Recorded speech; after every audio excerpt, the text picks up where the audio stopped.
I'll just take that one back.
Yes.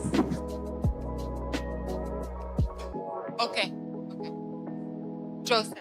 Okay.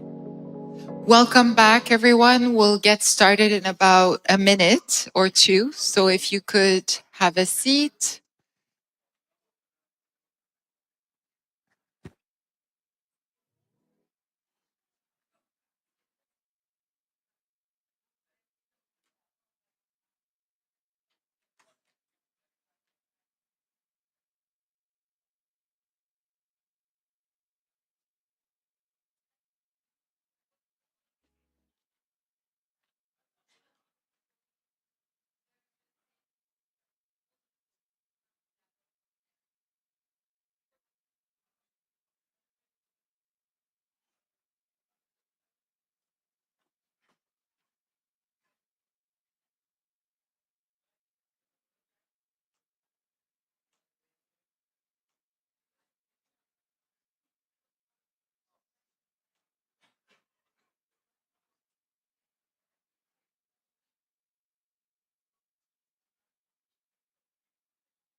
Okay, welcome back, everybody. I hope you had a great lunch, had some good conversation, and are refueled for a great afternoon.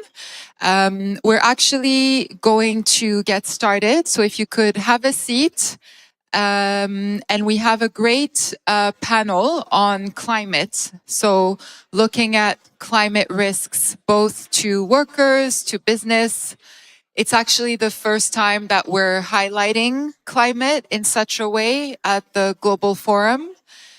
It's really an emerging piece of work that IHRB is working on that we'll be telling you a little bit about a bit later and tomorrow. So I'm going to call up our panel to come join us, and then we'll get started.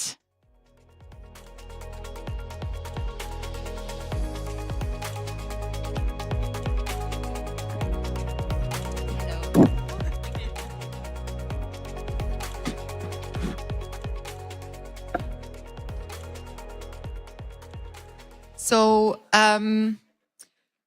If I could have everyone's attention, if you could sit back down, we're about to get started and we'd love your attention. We have a great lineup of speakers, some very important points that will be made.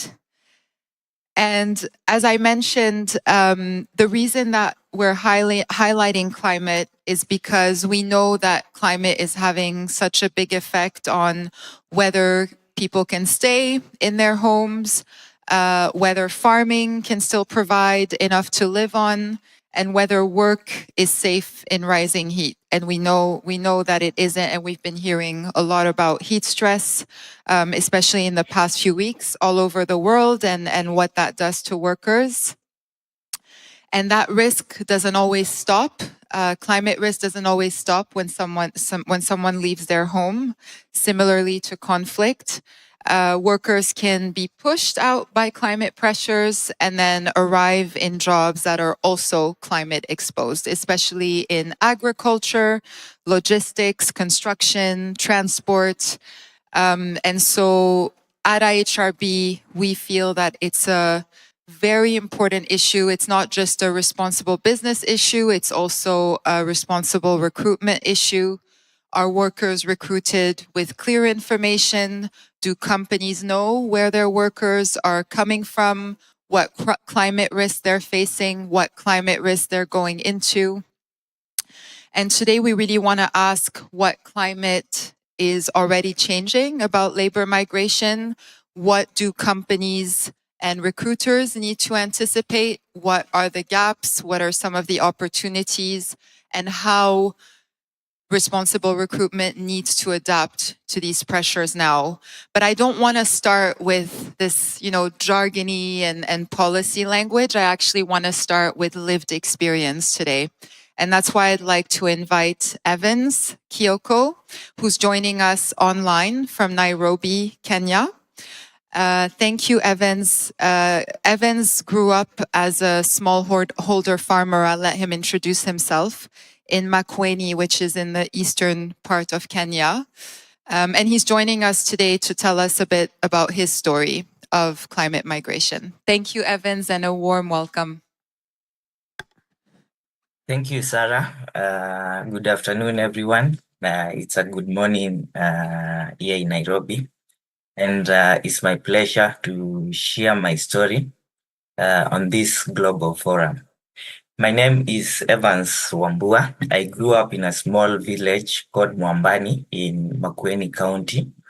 This is a semi-arid region in eastern part of Kenya.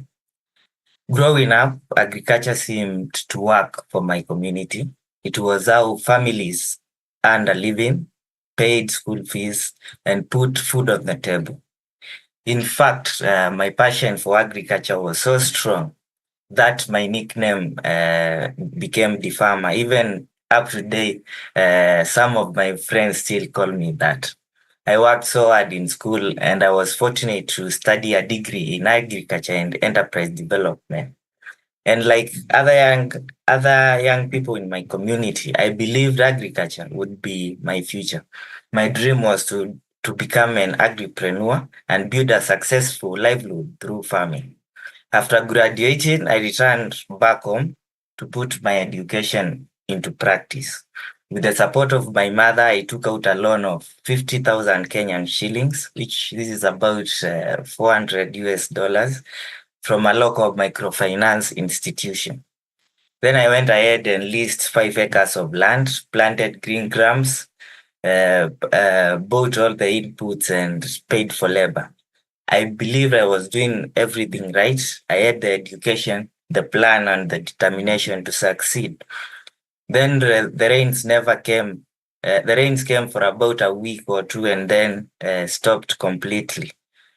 We waited, we hoped, and the rain never returned. The green grams failed and all the investment was lost. What made it even more painful, it was that we had to repay the loan. To do that, my family had to sell livestock. I remember sitting with that reality and thinking, if someone like me, who has the training, the passion, and family support could not make farming work? What future was there for young people like me? After some time, at the same time, I struggled now to find a stable employment, whether on large farms, in agribusinesses, or in other development organizations. There were very few opportunities to use the skills I had acquired in learning. The pressure kept building, and eventually it started affecting my young family. My partner left for Dubai in search of work and better opportunities.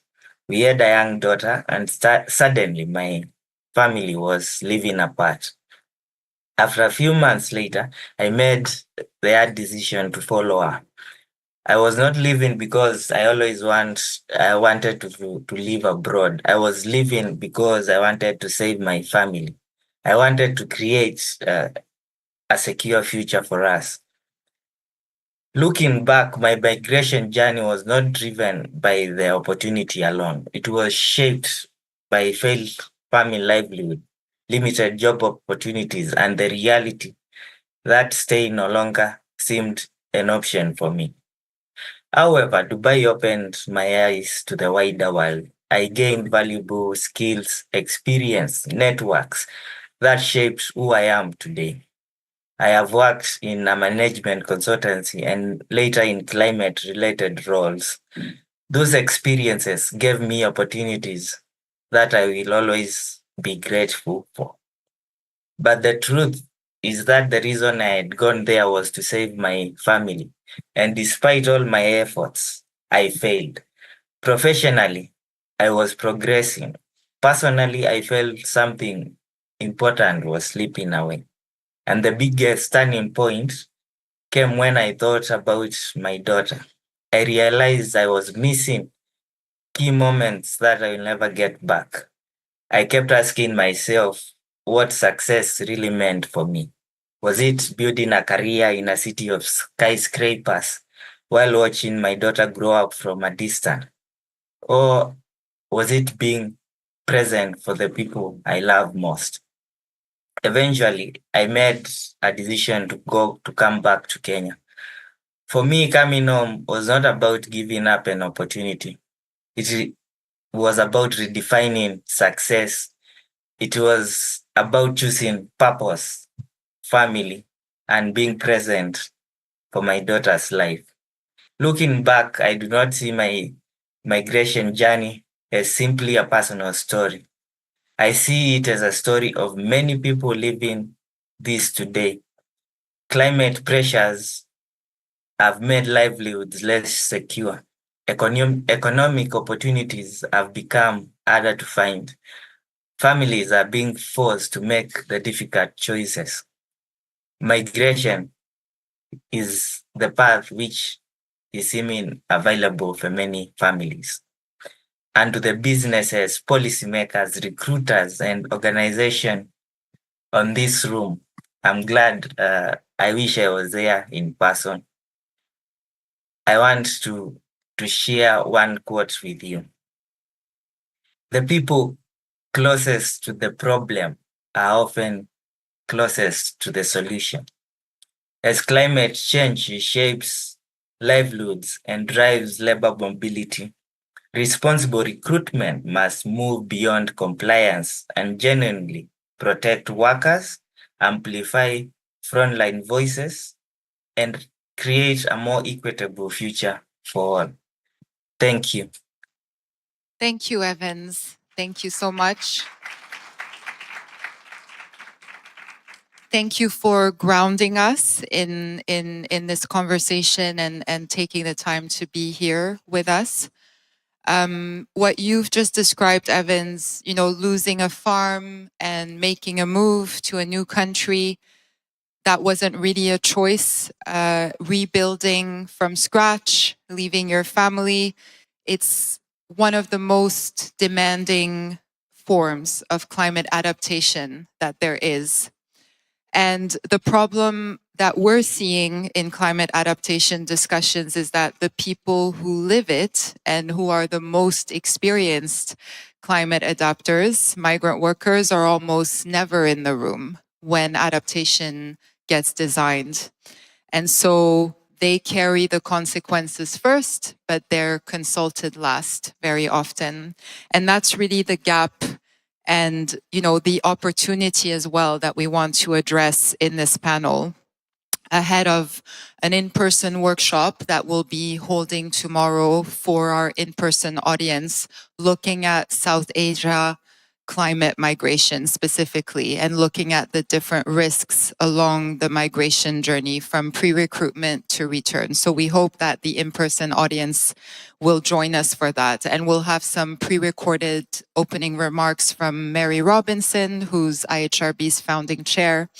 And one of the things she says is that climate justice has to include the people already paying the costs, not only the institutions deciding on their behalf. So today we're going to welcome 4 other excellent panelists. We have Kanta Rigaud online from the World Bank. We have Morni here from Nestle.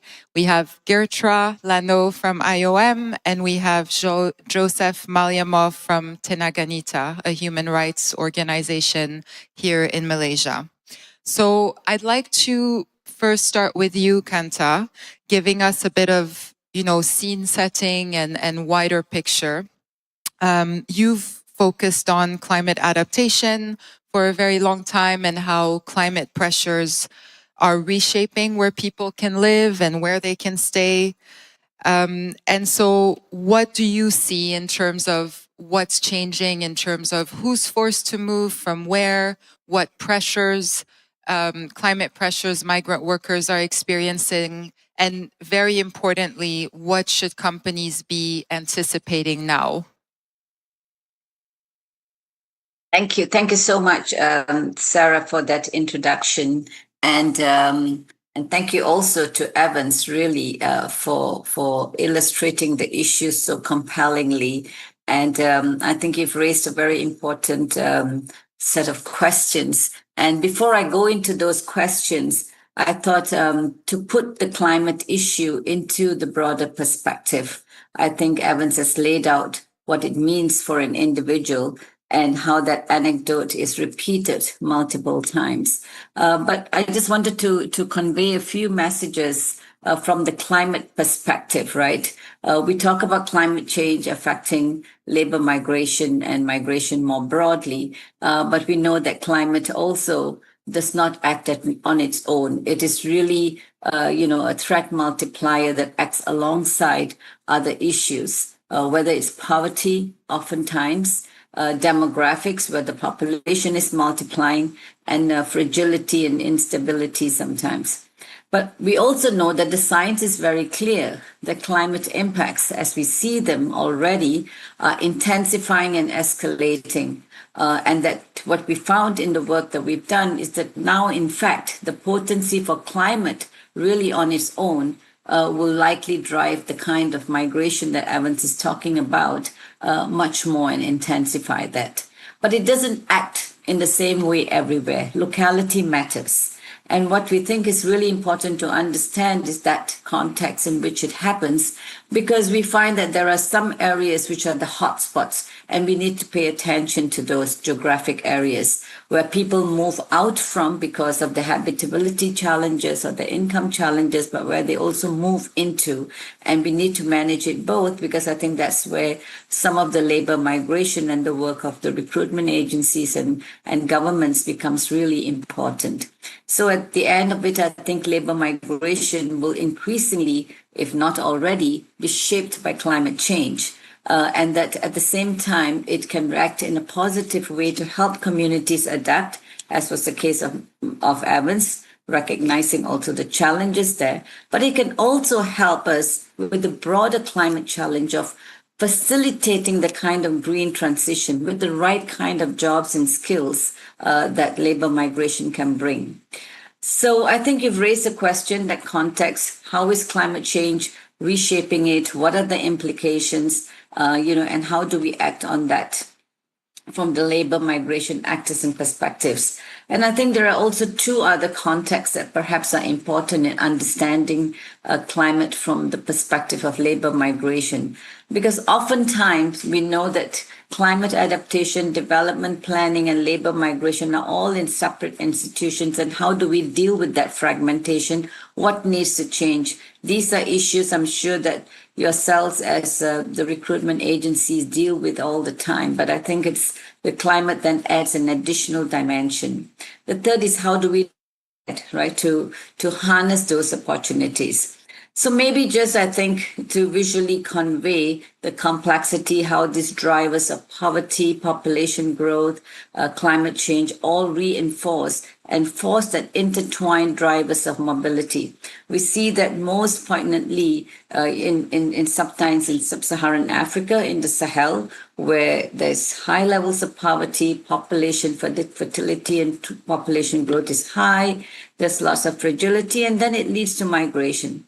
But climate change, because of the temperature rise that we're talking about, sea level, changes in precipitation patterns, we hear about the heat stresses. Very sadly, even in European countries, in France, we just heard about more than 1,000 people, mortality of 1,000 people due to heat stress. So imagine in more vulnerable areas and where we don't consider those issues. This can lead to income declines, as was illustrated by Evans, and the habitability, sometimes in coastal areas where people are not able to live anymore, oftentimes, for example, in small islands, but also in coastal areas like in West Africa, people are forced to move, and they move both domestically and cross-border. But I think it will be sort of from the climate perspective, we are really sometimes sitting at a crossroad, right? Climate impacts, we all know, we've all heard about heat stresses, we've heard of droughts, we hear of flooding ever so often that happens these days, and we hear of crop losses, as was mentioned by Evans, where farmers are not able to have their crops because of this changing in the seasonality. The rains don't come, or the rain come too early, or the rains come recurrently and with the flooding wash away the crops. So as we sit in this crossroads, ideally, we would like to reduce that greenhouse gas emissions, that yellow line, and move downwards, where the impacts of heat waves or crop losses or flooding, all of which are much more manageable. Unfortunately, the level at which we are emitting gas, we are increasing it. And so we're probably going to face higher levels of heat waves and crop losses and flooding. And with that, I think we will have a higher impact from the nature of climate change, which will affect the kind of labor migration that all of us are talking about. So some years back, the World Bank thought about how do we really understand the scale of this issue and the potency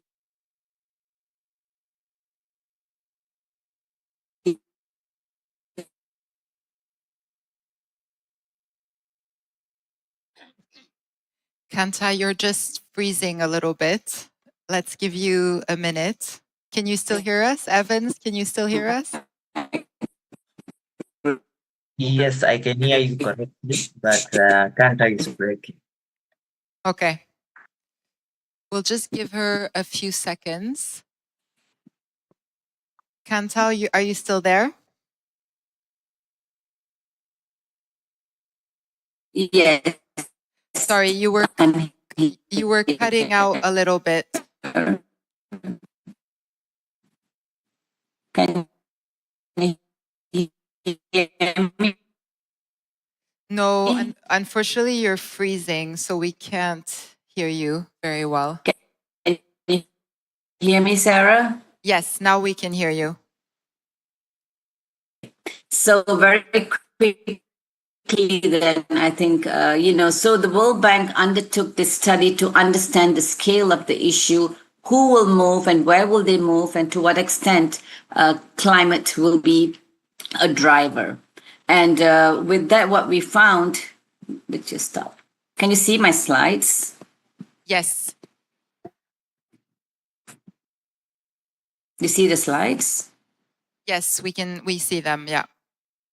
Okay, fine.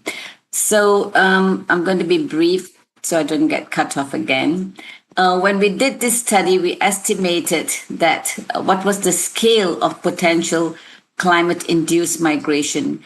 And what we found is that by 2050, if we don't do the right kind of policy action, we could have as many as 216 million people moving within their countries. And this doesn't even include the cross border. What is 216 million? That's the combined population of Thailand, Philippines, and Malaysia as of today. And yet, at the same time, the largest level of movement will be from sub-Saharan Africa at 86 million. At the same time, though, when you look at a number like North Africa and see 19 million, you may not think that's a lot, but that's 10% of the population. So just to say that no region is immune and that the labor migrant profile is likely to change with an increased supply of potentially migrants from poor and vulnerable countries. And so recruitment areas will be equally affected by climate change. But as I mentioned, not all areas are equal. So what you see in this map is from between 2030 to 2050, you will have more out migration. This is the red areas. And you will have in migration into the red areas and out migration from the blue areas, because the way in which climate acts on the land differs in terms of the crop productivity losses, in terms of water stress, in terms of sea level. And we've only looked at a subset of factors. So we really need to think about climate in that context. But the good news is that we're not locked into this level of migration if we do the right kind of policies. So while we say on the high end, we could have as many as 216 million, with concrete climate and development policies and good adaptation, that number could be reduced as much as 70 to 80%. And that holds for the different regions that we looked at. And the reason that this is important is that the job opportunities and the kind of adaptation policies that we do can make a big difference. And therefore, the labor migrant part of it is equally important. And the way we can act on this climate-related mobility is really at three levels. Before people are forced to move out, we heard the story of Evans. If there were better alternatives on the ground, if there was better adaptation, and in some cases, this will still not be sufficient and people would have to move, but there are a lot of kinds of jobs and opportunities. There's a development deficit that really needs to be addressed. But the second is when people have to move, do they have the right kind of support? Are they developing the right kind of skills? Do they have the right kind of ability to move? And also after they move, when they arrive at their new location, if, for example, they were recruited, do they have the right kind of support that they don't necessarily face more of the same risk associated with climate or other vulnerability issues? And this is where I found really the convergence with the DACA principles that IHRB has developed. And really, when I looked at that 10-point plan, I think there are some really important and useful entry points where climate-related mobility could be addressed, particularly in terms of the living conditions for the labor migrants and the working conditions, so that you do not get exposed to the kind of same climate pressures that you actually moved away from, for example, heat stress. So I won't go back into the messages, but I think the messages really amplify that climate is already affecting the scale of mobility and is affecting labor migration, but there are both opportunities and challenges that we can deal with in a constructive manner. So let me stop there, Sarah, and I hope you were able to hear me. Yes, thank you so much, Kanta, for this very thorough overview of what's coming, these very stark numbers, but also the opportunity that you're reminding us of.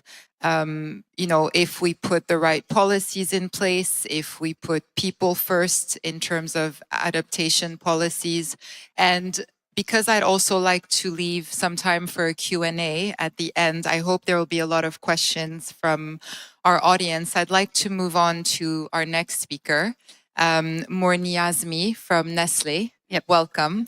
Thank you. So you work for a major, global business that sources from some of the world's most climate exposed agricultural regions, that employs large numbers of migrant workers across its supply chains. We heard an example today of farmers losing their land due to drought, like Evan's story. So from inside Nestle, how are you thinking about responsible recruitment, knowing that the people you're hiring may be more affected or are more affected by climate pressures? Yep. Thank you so much, Sarah. And Kanta, I was also reading the World Bank Groundswell report as well, and was studying that, and also from IOM, the IOM SEI report as well. And thank you so much, Evan, for sharing your story. Really appreciate it. So the Groundswell report talks about labor movement within the country. But within Malaysia as well, we are receiving about what's reported between 2.14 million to 2.5 million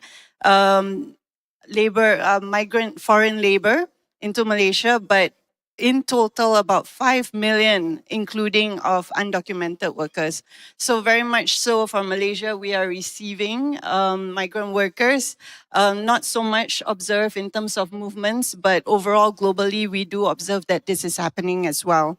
Because at Nestle, we source 14 key raw materials from more than 80 countries. So many of them in regions that are already feeling the sharp end of climate stress. Because we also see that the ILO data is clear that sectors with more exposed to the green transition are agriculture, chief in them, are also sectors with the highest concentration of migrant workers. So for us on the ground, what we're seeing is that it's not a sudden break. It is these are an acceleration of patterns that were already there. Yeah. So for example, in cocoa and coffee, as this is one of the key raw materials that Nestle sources, increasingly volatile weather and poor harvest, and what we've heard from Evans as well, are eroding the viability of farming as a livelihood. And we also see already farming, right, is falling often below what is needed for a decent standard of living. So, and recently in our internal assessment that what we've seen in India, for example, subsistence farmers, they are from the north, are starting to move south because they can no longer live off their land and they're going into the commodity supply chains such as sugar. So and then in terms of how I see how this changes what I think about responsible recruitment, and also internally at Nestle, what we see, what changes responsible recruitment is that climate change is not creating a new category of recruitment risk. It's amplifying the risks that were already systemic. And I refer back to what IOM and SEI study was saying, is that especially those moving cross borders, they won't declare themselves as climate refugees, right? But these are one of the reasons, or the risk multiplier that Kanta mentioned just now, that are exacerbating that risk or driving them to move, right? So, and then that is in terms of country of origin. And how we see responsible recruitment is that not just at the point of signing that contract, of being recruited, is even before, and it's not at that point of hire of compliance exercise. The vulnerability begins before the contract is signed and continues well after, even when they land at the destination country. The living conditions, the working conditions that they are faced, through these climate-driven disruptions, both at origin and at destination, which is ultimately that traps the workers in harmful work. And it is something that we have to look into. And for me, the work is no longer about verifying that moment. It's about understanding that whole arc. Yeah, thank you, Morni. So it's really the whole journey pre-recruitment that you're taking into account. Exactly. And I think you wanted to show us a slide as well in terms of, if we could, you can go to the next slide. Yeah, I'll go to the next one. So this is how we do what you're seeing here is in terms of our 5-step HREDD that we're doing. But for us, our core principles, our core standards do not flex. Whatever it is, no worker paid recruitment fees, transparency, freedom of movement, and protection of workers' rights remain non-negotiable throughout our whole supply chain. And this is based on our Nestle's responsible sourcing core requirements and also Nestle's human rights framework.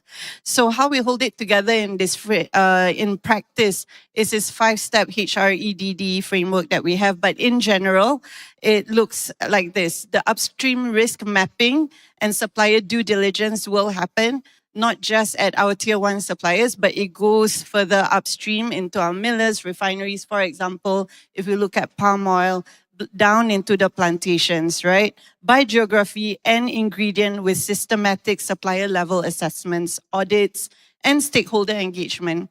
Also, the second part of this whole 5-step is supplier capacity building. Very much so, I've experienced that here locally as well, where we've set up the plan at a global level. And as I'm representing Nestle here in Malaysia, I attend this supplier capacity building that goes beyond our tier 1 suppliers. And also we do recruitment agency engagement, and we have programs and pilots with IOM. And also, what we've been working with CGF, recruitment marketplace, right? Ethical recruitment marketplace, where it's not just the last mile of approach, but that 100-mile journey. And then, of course, it is underpinned and supported by worker voice and grievance mechanisms, operationalized through supplier level systems and collaborative, often sector-wide mechanisms. And also, there's always the Nestle grievance mechanism that we have set up, and it's globally available online in various languages, and it's called the Speak Up. So, but when we look in terms of where the system is honestly being tested, right?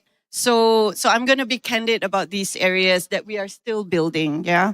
So we do not currently map specific recruitment corridors end to end. They are highly dynamic because we have 14 raw materials sourced from over 80 countries. And doing so at scale is genuinely difficult for a single company to do. Right? So this is where working with partners, collective action is required. We're exploring origin site livelihood interventions to reduce push factors. So this is where building resilience at source or at origin is very important. So that's where we're looking at regenerative agriculture and improving the livelihoods of the farmers at origin. And also, we are integrating climate risk more systematically into due diligence processes, though not specifically tied to recruitment yet. Of course, there are other risks that we're looking into in terms of recruitment, and it is underpinned by this climate change that we're facing right now. Thank you, Morni. Just a last very quick question, because I'd like us to move to our other panelists as well. So as I explained in the beginning, and this is part of the work that we're developing at IHRB with our Just Transitions program as well, that migrant workers shouldn't just be protected by climate impacts, but also should be part or active participants in the climate adaptation design and solutions, and including in the companies where they're working. So from your point of view, from Nestle's point of view, how do we get there? What does a business have to do for that to become reality? Yeah. So that's where, as a business, again, it's about building resilience from the point of origin, especially where our supply chains come from, right? So we do have origin programs, and there are such, we look into regenerative agriculture at the point of origin or at the farms or plantations that we have in our various more than 80 countries. So that's where we look at Living Income Accelerator. And one of the examples is a Nescafe plan, whereby farmers and their communities are also supported to make decisions that improve their own resilience. And productivity and income. And locally, even in Malaysia, we have like the Chili Club, where we discuss with the farmers in terms of, and provide capacity building with the farmers in terms of how to improve their crops, new technologies, and things like that. But this is where we also see there is opportunity to move from the farmers to the workers as well, working with the workers in terms of understanding and building that hearing their voice in terms of how to build resilience and improve their income as well. So, but the hardest thing that businesses will have to do to change, in my view, is that moving from a model that's largely compliance into control-driven that's more participatory and system-oriented. And of course, this is where also locally, with our governments, there's something that we need to look into. And I see so many nodding heads in front as well. And this is where working with social rights group, that voice that we need to have, right? Collective action together with the groups that we participate in, that we need to come together and see how we can move from just a concept into a reality. Yeah. So I think I'll cut it short. Yes, thank you. Thank you so much, Morni. So, no worries. Geertra, welcome. You're joining us as a Senior Regional Specialist, Labor Mobility and Social Inclusion from the IOM Regional Office for Asia and the Pacific. So you'll be giving us a bit of that lens in terms of what we're seeing around the relationship between climate change and labor mobility. So in terms of how is climate change influencing who's moving from where into which sectors or working conditions, what do you see are the most significant gaps? Yeah, thank you so much. I'm really happy to be here to discuss this important topic. Now, the advantage of being one of the last speakers is that many things have already been said, so it will be easier to answer your questions. So how does climate change relate to labor mobility? We already heard from Kanta that definitely labor migration is increasingly affected by climate change, but that yet climate change is not a standalone driver that really acts together with other drivers, socio-economic, such as poverty or debt. And I feel it was very well illustrated also by Evan's story, who said that it is actually not climate change as such that drove migration, but it's the effect that climate change has on people's livelihoods, on people's well-being. And I think that is really what we're looking at. As IOM, we did some research in Thailand and in Malaysia, in palm oil, sugarcane. And what we saw there is when we asked migrant workers, they reported exactly similar stories as Evan, saying that increased drought, floods, reduced yields, and that actually was impacting their income. And that is then what motivated them to migrate. Now, where are the gaps? We know that climate change can be a driver for migration.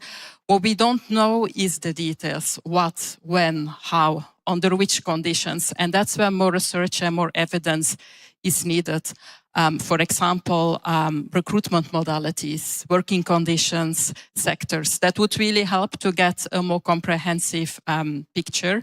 I also want to link back to what you said about climate change as a risk multiplier, right? We know that climate change can increase vulnerabilities. It can, sharpen those conditions that make migrant workers vulnerable to exploitation, to trafficking, to forced labor. But also there, more research would definitely be useful. That being said, I think we know enough to know that action is needed. And probably that brings us to the next question, Sarah. Yes, so the next question is, as we see countries move more and more globally towards greener and more climate resilient economies, how can we better integrate labor migration or labor mobility into these just transitions? What are the risks that could be leaving migrant workers behind? Especially when we know that those workers affected by climate change have the least access to safe and regular migration pathways? Yeah, I think for us that's a very important question. How can we better integrate labor migration, migrant protection in the just transition. We know that migrant workers already make an important contribution to the green transition. There are many migrant workers in, for example, the renewable energy sectors or supply chains related to that. So it all comes to this: how can we ensure that migrant workers in those sectors are recruited fairly, that they face decent work conditions, but also that we have the right pathways available so that we don't have to rely on irregular migration or migrant-financed migration. That is one point. The second element is that we also have many migrant workers who are working in sectors that are carbon intensive. So they're affected by decarbonization, they're affected by restructuring. And how do we ensure that those migrant workers are not left behind? Will they have the possibility to change sectors, to change employers? Can they be reskilled, upskilled to work in other sectors? So for all those reasons, there is an important element of making sure labor migration is integrated in climate policies, whether it's national adaptation plans, just transition strategies, or even sectoral decarbonization plans. Now, what are the main gaps here? I think the first one is that currently migrant workers are really invisible in the just transition. And I believe a just transition can't be just if migrant workers are not visible. So this comes back to the fact we need more data, we need more evidence to understand in which sectors, whether it's the green economy or whether it's precisely sectors affected by decarbonization, are migrant workers present and what are the risks they are facing. Secondly, what we also see is in the policies. Currently, labor migration or protection of migrant workers is not really systematically included in climate policies.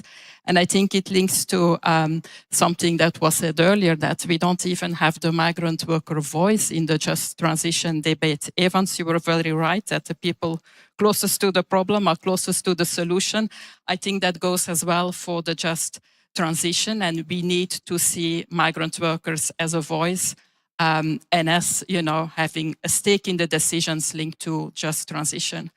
The last element then, or the main gap, I think, links indeed to protection. I said earlier, we see many migrant workers in sectors linked to the green economy. It doesn't mean that there are no risks in those sectors. Unfortunately, we risk continuing the same problems, the same inequalities if we don't address migrant worker protection in the just transition. I think you gave very good examples there. We all can learn from Nestlé. So all in all, I think the core is we have to see that migrant worker protection goes hand in hand with the just transition. Thank you. Thank you so much, Geertra. And one last very quick question before I invite Joseph. You know, we have recruiters, we have businesses, governments in the room and online. And what would you tell them in terms of adapting their policies and practices to better anticipate climate-related labor mobility and protect migrant workers in these contexts? Yeah. So the key question indeed is, what does this all mean for responsible recruitment? To me, it means that responsible recruitment must be more climate aware. As we said earlier, climate change is a risk multiplier. As businesses, as recruiters, are we aware of those risks that are there at the origin, how communities are affected by climate change, how that can also lead to, for example, income loss, debt, and how perhaps during recruitment, scrupulous actors may make use of these migration pressures and vulnerabilities. So that is one point. The second point is also looking at migrants at destination, because climate change does not only impact where people move from, it also impacts their conditions upon destination. And I think here, for example, we have to look at contracts, job orders. Are these climate aware? For example, are the working hours realistic? Do migrant workers have access to shade, to water? Is the accommodation safe?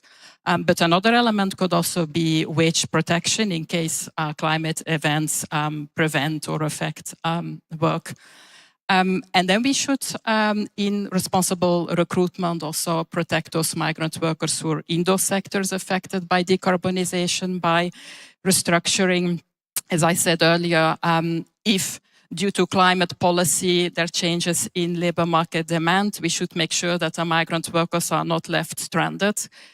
Is there visa flexibility? Can they change sectors? Can they change employers? That is an important element. And maybe one last thing, I would hope that we can ensure that the green transition is not built on migrant financed migration or migration that leads to debt. So we need more human rights due diligence also in the green economy, in the green industries. And again, thanks to Nestlé for taking the lead on that. So these are a few suggestions. If you don't mind, I'll just flash a few resources that we have here. We've done as IOM a lot of work to look at the linkages between climate change and human mobility, including a specific piece that we worked on, a framework to a collaboration that we have with Apple for several years, who wanted us to look precisely how can we strengthen resilience in communities of origin of migrant workers. And then here are those resources that I referred to earlier. The research we did with Stockholm Environment Institute in Malaysia and Thailand, looking at palm oil and sugarcane precisely. Thank you so much. Thank you, Geertra. So we're ending with Joseph, who's kindly joined us from Tenaganita, which is a Malaysian human rights organization building, assisting, and advocating for migrants, refugees, women, and children. And, you know, we've spent the last 45 minutes talking about numbers and policy, and obviously, you know, workers as well, their place in this discussion. And it's very important for us to have your perspective to bring in worker voice again into this conversation. So you work with migrant workers in sectors that are the most affected by climate. What are you hearing in terms of what's happening to these workers on the ground? What do companies in the room need to hear? Good afternoon. I do not want to repeat what has been said earlier because the last speaker.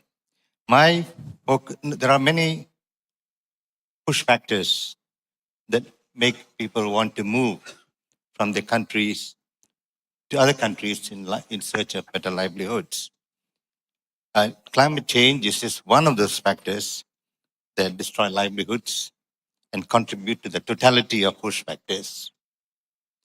Now, my focus today will be on the realities faced by these workers who have experienced the push factors, who have been recruited and are here in Malaysia. My presentation will touch upon the main aspects of the migrant journey from their home country to Malaysia. But instead of talking in abstract terms, I prefer to ground my presentation in the real lives of people who are here. And so I'll just tell you a story. I'll tell you the story of Shafiqul, a migrant worker from Bangladesh. Now, Shafiqul's story will illustrate the main aspects of a migrant's journey from his country to ours, and will also illustrate the main aspects of what the migrant experiences from his own perspective. Now, the story is not a fiction. It's an actual case from our files. Now, most of the events mentioned in the story happened to him. Some may have happened to others like him, but nevertheless, all those things that I will talk about have been experienced by migrant workers. It is not an isolated story, but something that happens to a large number of migrant workers in the country. Just for context, there are about 2.5 million documented migrant workers in Malaysia, and estimates of undocumented migrant workers range from 1.2 million to 3.5 million. So we can take about 2.5 million as a reasonable figure for the number of undocumented migrant workers in Malaysia. And we should also remember that the majority of undocumented migrant workers about 2 million of them, are not undocumented by choice, but rather undocumented to circumstances beyond their means. They are victims and survivors of a broken and corruption-ridden system. So let me just go down to the story itself. Now, Shafiqul was a small farmer in Bangladesh. He had a small plot of land, which he worked to support his wife and 3 lovely children. The money was never enough, and he would do odd jobs to supplement his income. 2 of his children were in school. Over the last 3 years, 2 crops failed, driving him deep into debt. And then he decided to try his fortune working abroad. He really did not have a choice. He paid the Malaysian ringgit for 24,000, the equivalent of about 5,000 euro to a manpower recruitment company, to get into the queue of those who are waiting for job opportunities abroad. He had taken a loan from his friendly neighborhood moneylender at a 3% interest per month, or about 36% per year. After waiting for about 6 months, he got his passport, he passed his medical checkup, and completed all the formalities for migration. Then he was told that he had a job in a well-established construction company in Malaysia. And he was given the much anticipated visa with reference, the VDR, or commonly referred to as a calling visa, which would enable him to travel to Malaysia safely with a ready employer waiting for him with a job. He was ecstatic. Now, he was shown an employment contract written in his language at the airport just before boarding the plane, and hurriedly asked to sign the employment contract. He was barely literate, and he had no idea what the employment contract contained. But he was in no mood to ask for clarifications. So he put his signature on the document and gave it back to the agent. He did not even have time to make a copy of the document with his new mobile device. His basic salary would be Malaysian 1,700 ringgit, which is equivalent to about 370 euro. And with at least 60 hours of overtime work, he could earn about 2,500 ringgit per month, which would be about 540 euro. He was told that accommodation would be provided free of charge by his employer. Now, Shafiqul had done his calculations. He thought he could survive on about 500 ringgit a month on a very frugal and tight budget, and setting aside another 100 ringgit for emergencies. He could then have 1,900 ringgit to send home. If he paid 1,000 ringgit monthly towards his loan repayment, it would take him 24 months to repay the principal amount. And meanwhile, his family could survive on the balance of 900 ringgit, which is about, well, I can calculate it in euro. And that would be a tough grind for him, but he was determined to work hard and to do as much overtime work as he could so that he could repay his loan in less than the 2 years that it would take him. And after that, it would be a much better and easier life for him and his family. Now, when Shafiqul arrived in Kuala Lumpur, he was met by an agent of his employer. He cleared the immigration without problems and was taken to a hostel together with 30 others who had arrived with him. The hostel was crowded, poorly ventilated, with limited toilet and bath facilities. But he was assured that it is only a temporary arrangement until much better hostels were completed, which would comply with the government's standards for minimum housing and amenities for workers.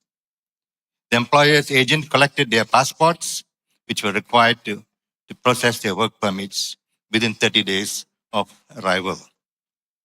The next day, Shafiqul was all ready and eager to start work, but he was told that he had to wait for his work permit to be issued. In the meanwhile, he was taken for his medical screening again, biometric registration, and to complete all the requirements needed for processing his work permit. As the days passed, Shafiqul was getting anxious. He had hoped to get an advance on his salary so that he could send some money home, but there was no word from the employer. Food supplies provided by the employer's agent dwindled. A month passed. Shafiqul and the others in the hostel were getting desperate. A few of them, unable to wait any longer, had already left the hostel in search of jobs. A week later, the agent came back with their passports, complete with valid work permits for 12 months. The workers were happy, but then there was a small problem, said the agent. The employer had still not got his work order for the contract for the project for which they had been employed. So in other words, there was no job for him. In fact, there never was a job for him because there was no big contract that the employer had. But not to worry, said the agent. You have your passports and a work permit. In a way, you're better off because now you're free to work for whichever employer you choose to. You're not bound to work for the employer named in your permit, which of course was not true. Shafiqul was uneasy. He did not speak Malay, and he had no friends here who could help him to find a job. Some of the others were more confident. Two of them were very happy because they never really intended to work for the employer. They already had job offers from other employers, even before they left Bangladesh, who had promised them much better salaries. And there's much more to be said, but in the interest of time, I will move fast forward to 18 months later. Shafiqul was now undocumented because his work permit had expired. The employer had in fact offered to get his work permit renewed for a fee of 4,000 ringgit. But Shafiqul just could not afford it because he'd hardly worked in the previous year. Now, Shafiqul was not the typical survivor. He was slow in picking up the local language, Malay. It was difficult for him to find jobs. And sometimes, even when he did get a job, he was not paid. He survived mainly on handouts from his countrymen and the occasional odd job that he found. Finally, he was caught up in an immigration raid and he was detained for not having valid documents. In other words, he joined the ranks of the millions of undocumented migrant workers. He was thrown into the detention depot, and after 6 months, he was deported. Now, a few of the others who had come with him from Bangladesh managed to find jobs in other construction companies. Some of them were detained by immigration officers for working for the wrong employer, that is, not the employer named in their permit. But usually, they were released after the employer settled with the authorities. The settlement fee would be deducted from their salaries over the next few months. But they were not complaining. At least they had jobs which paid a reasonable salary. Joseph, I'm very sorry, but I'm being told that we have to start the next session. Okay, that's fine. That's fine. I really apologize. Yes. Because there's some online speakers that are already here. But, so I'm my apologies for cutting you off. But as I mentioned, we will be having an in-person workshop tomorrow morning for our in-person attendees. So I hope you'll join us, where we'll continue to explore many of these questions. I'd like to give all of our panelists here and online a big round of applause for bringing these provocations, these questions into the room. They're not easy.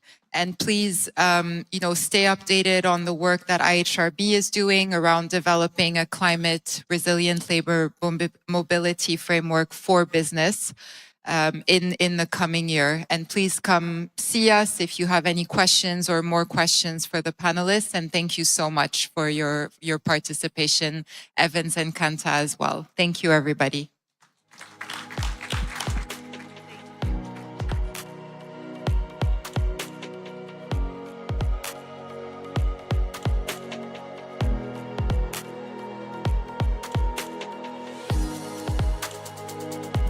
So we'll welcome the next panel. Apologies for the slight delay. Our seventh session of the day, moderated. I'll invite all the panelists to come up.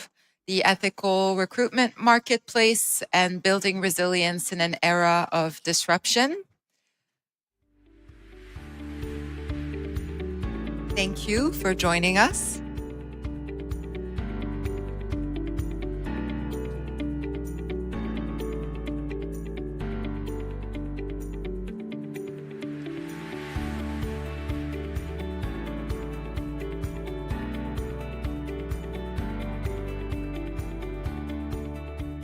Great. Well, thank you very much, everyone, for sticking around. And it's nice to see a lot of familiar faces and a lot of new faces here today. So without any further ado, I'll introduce this session, and then I really want to turn over to our speakers to really use more of the time to share a little bit about this new initiative from the Consumer Goods Forum that we're calling the Ethical Recruitment Marketplace. So joining me today on the panel, my name's Nawin. I'm a consultant with the Consumer Goods Forum that's been helping to develop and launch this new initiative.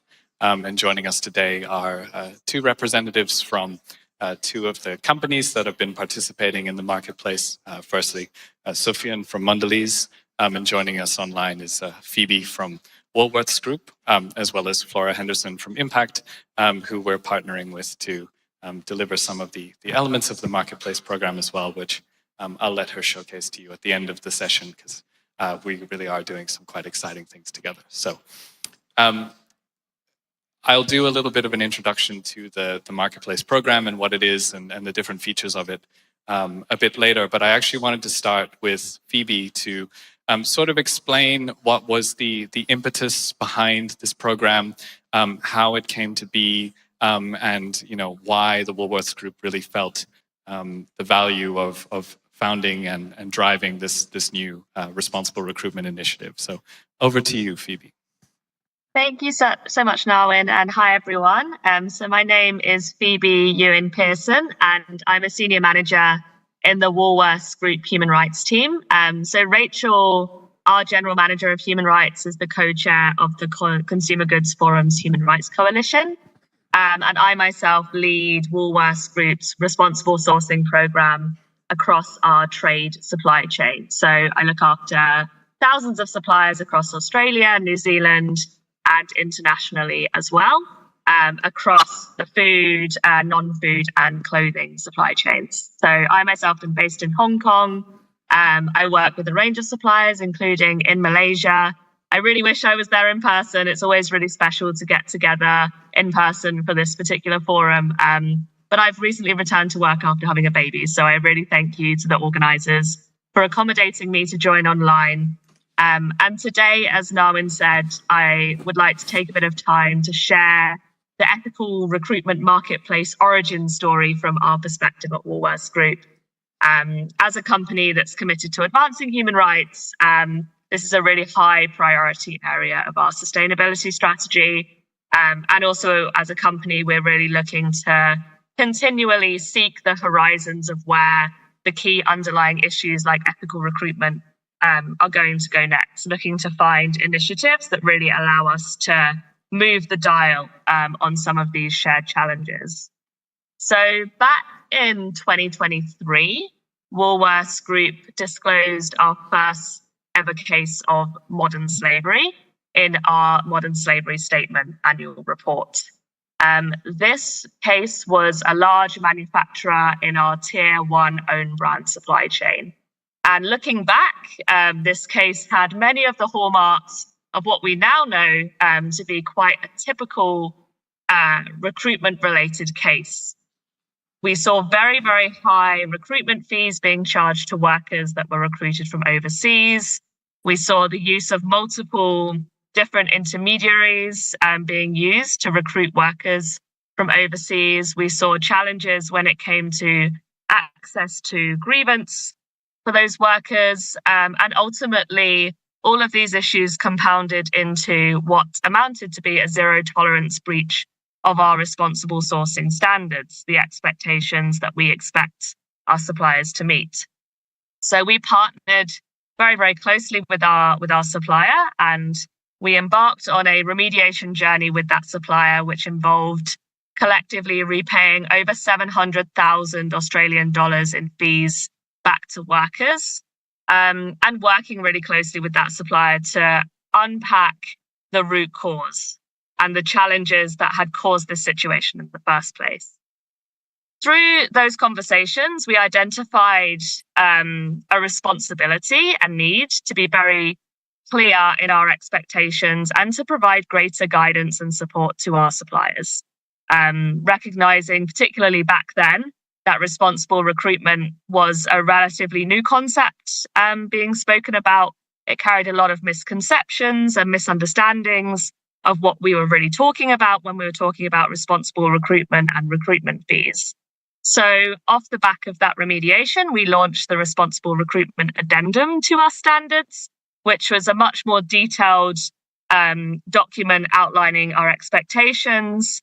And we embarked on a multi-year rollout project in Malaysia and in Thailand to roll out our responsible recruitment requirements. That involved in-country training. I myself personally went out and visited our sites across Thailand and Malaysia. We enhanced our own grievance mechanism with migrant languages. We, of course, continued our social audit program. But most importantly, we really took the time to listen to our suppliers, to what the industry was saying, to what our peers were saying, and to all of the organizations on the ground who were talking about those underlying challenges. And we identified a number of systemic issues through this process that are absolutely not going to be new to anyone in this room, but of course challenges for our suppliers when it comes to working out who to actually work with to recruit workers. How do I identify the right partner, the right agency? Do I stop working with agencies altogether? Do I directly recruit in country? How do I build trust with migrant workers so they actually tell me if they've paid fees or if they've faced challenges through their recruitment journey, rather than it just coming out in an audit in years' time to come? And also, how do we get the right data and the right systems in place to demonstrate compliance? We found our suppliers were trying to comply with our expectations, our addendum, at the same time as complying with others. Many retailers asking for the same thing, but maybe slightly different. So a lot of challenges on the table. We then moved into some pilot projects. So we piloted, for example, the Fair Hiring Initiatives project to fund some recruitment agencies to go through training to get certified as ethical. We piloted some worker voice programs and a range of partnerships with some incredible organizations across the region. Through that work, the following really became clear.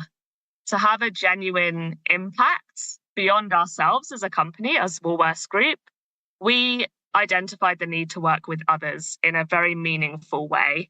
We really, really need to move away from duplicating each other's work, from reinventing the wheel. There are many companies out there like ours who have been on a similar, if not borderline identical journey to us, who are facing the same challenges as us. And we really recognize that we are greater than the sum of our parts. We also identified that ethical recruitment needs to be a genuinely sustainable business model in order to work. It needs to make commercial sense for companies like ourselves, for our suppliers.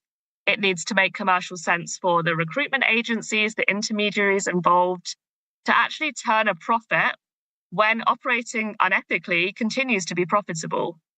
So in viewing ethical recruitment through this more economic lens, we feel we're able to have a more powerful conversation with our suppliers, but also with governments, with other actors in our supply chain, moving away from this because we understand it's the right thing to do, but we also really need to move towards the narrative of this is also good business and it's good for business. So the marketplace represents the shared ambition of brands like ourselves to make ethical recruitment the norm in global supply chains. It's built on our member companies' joint efforts to tackle those economic root causes of exploitation and of barriers to ethical recruitment. By working more collaboratively, by pooling resources towards shared interventions, companies like ourselves can achieve far more collectively than through our individual efforts. And through the shared framework of the marketplace, we're seeking to clarify our expectations. We're seeking to reduce the complexity of compliance, the burdens, and of course the costs associated with this, and really actively promote ethical recruitment, reshaping both the supply and demand sides of the migrant worker recruitment journey. So that's all very lofty, and Narwin's going to go into the detail of exactly what that looks like in practice, but I thought I might share the core guiding principles that we've landed on that are really steering this project at the top level. So the first, as I've already outlined, we're really looking to have a market-driven approach here. So creating the economic conditions for ethical recruitment to become a sustainable norm and moving away from really focusing, as it can be tempting to, on those compliance-based approaches as a company. We're seeking to be inclusive, so convening the largest possible pool of organizations. We want to maximize our collective impact. We are big fans of progress over perfection. We want to be pragmatic. We want to be practical in the solutions that we're developing. We are not seeking to reinvent the wheel. We understand there's amazing work already happening out there. We're looking to leverage and amplify those successful initiatives. We're seeking to be simple, transparent, and innovative. So why is this unique and why is it different? Why and how are we not reinventing the wheel? Ultimately, we really see this as an initiative that's driven by companies like ourselves in partnership and through the CGF. Ultimately, business needs to drive good business practices, and that's really what we're seeking to achieve here. So thank you so much for having me introduce the marketplace. I'm happy to answer any questions at the end. And I'll now pass back to Narwin to talk through the marketplace in more detail. Thank you, Narwin. Thanks very much, Phoebe. I have a couple of slides, if it's all right, to try and get them up on the screen. And if not, we will muddle through. Great. Yes, as Phoebe said, it's all very fine and lofty to talk about some of these things around, driving industry action at scale to collectively address some very deep-seated challenges around ethical recruitment. But what does that actually look like? And so we wanted to spend a little bit of time just to unpack how are we currently approaching the program? What does it look like? What are some of the key interventions that we're currently working on? And what's the horizon for the marketplace? So for those of you who aren't familiar with the Consumer Goods Forum, we are a forum for the world's leading consumer brands to come together to address shared social and environmental challenges in the consumer goods industry. And we work through a number of different coalitions, and the marketplace is a subset of the Human Rights Coalition. And we are a grouping of around 8 brands that together have really decided to come together and, as I said, really drive forward this initiative to utilize the scale of collective action and to really unlock the potential of these brands through our scale, through our shared supply chains, to overcome some of these deep-seated challenges. So what does that look like? Again, I think we all kind of know what are the key challenges around implementing ethical recruitment. And so what, as Phoebe said, makes the marketplace different and unique is we really want to try to overcome some of these challenges by embedding ethical recruitment as a sustainable business model. We cannot compliance our way out of what is fundamentally an economic problem. To borrow a phrase from R.T. Kapoor, we currently have an economic model where, workers pay for jobs instead of companies paying for workers. And in order to invert that fundamental economic dynamic, you need to look at supply and demand. You need to look at market factors, because if the cost of doing business ethically is higher than the cost of doing business unethically, well, water always follows the path of least resistance. So how are we trying to achieve this? So I think one of the key things, as I said, is really trying to unlock what are the barriers that are preventing those sustainable business models from becoming really embedded and normalized in practice. When we look at demand side, we hear about all these brands who have adopted ethical recruitment. They have zero fee policies. They're committed to employer pays, but then when they go out into the supply chain to operationalize it, employers, the suppliers, are saying, well, we don't know who we can work with. There's not enough ethical labor agencies. There's not enough people that can meet our demand for workers. But conversely, if you go to the labor recruiters, and I'm pleased to see that there are some here in this room, they will tell you, we don't have enough business to run an ethical model. That's why a lot of agencies run on a hybrid business model, zero fee for some, traditional recruitment for others, because there's not enough business being driven to actors who are trying to do the right thing. So how do we break down some of these barriers in a smart way to try and build a genuine, sustainable, viable market for ethical recruitment in Asia? So some of the things that we're thinking about, I think, first of all, we need to recognize, again, as some colleagues mentioned this morning, that single point in time interventions are not effective. But I would go further than that and to say single point in the supply chain interventions are not effective either. You cannot just do a capacity building with a labor recruiter, right, and ignore their customers, the workers, the buyers, the brands, governments, because, again, as others have already mentioned, it's the ecosystem that creates the incentives for exploitative recruitment. So unless you are moving all of these levers at the same time, then ultimately single point in time interventions are not going to be effective. So what are some of the things we're looking at? So there's a number of key pillars that we've identified that we want to focus on. Focusing on looking at activities with brands, suppliers / employers / producers, depending on your position in the supply chain, labor providers and workers, as well as governments. The other key thing that we're doing here is it's not our job to do all of these interventions. A lot of what we're doing is trying to see what's already out there, harnessing things that are aligned with our vision, supporting them where we can, harmonizing where we can, reducing duplication, and uniting efforts towards shared goals. And so within this, I just want to briefly touch on a couple of activities that we're looking at. So the first one is something that we're calling the ethical recruitment pathway.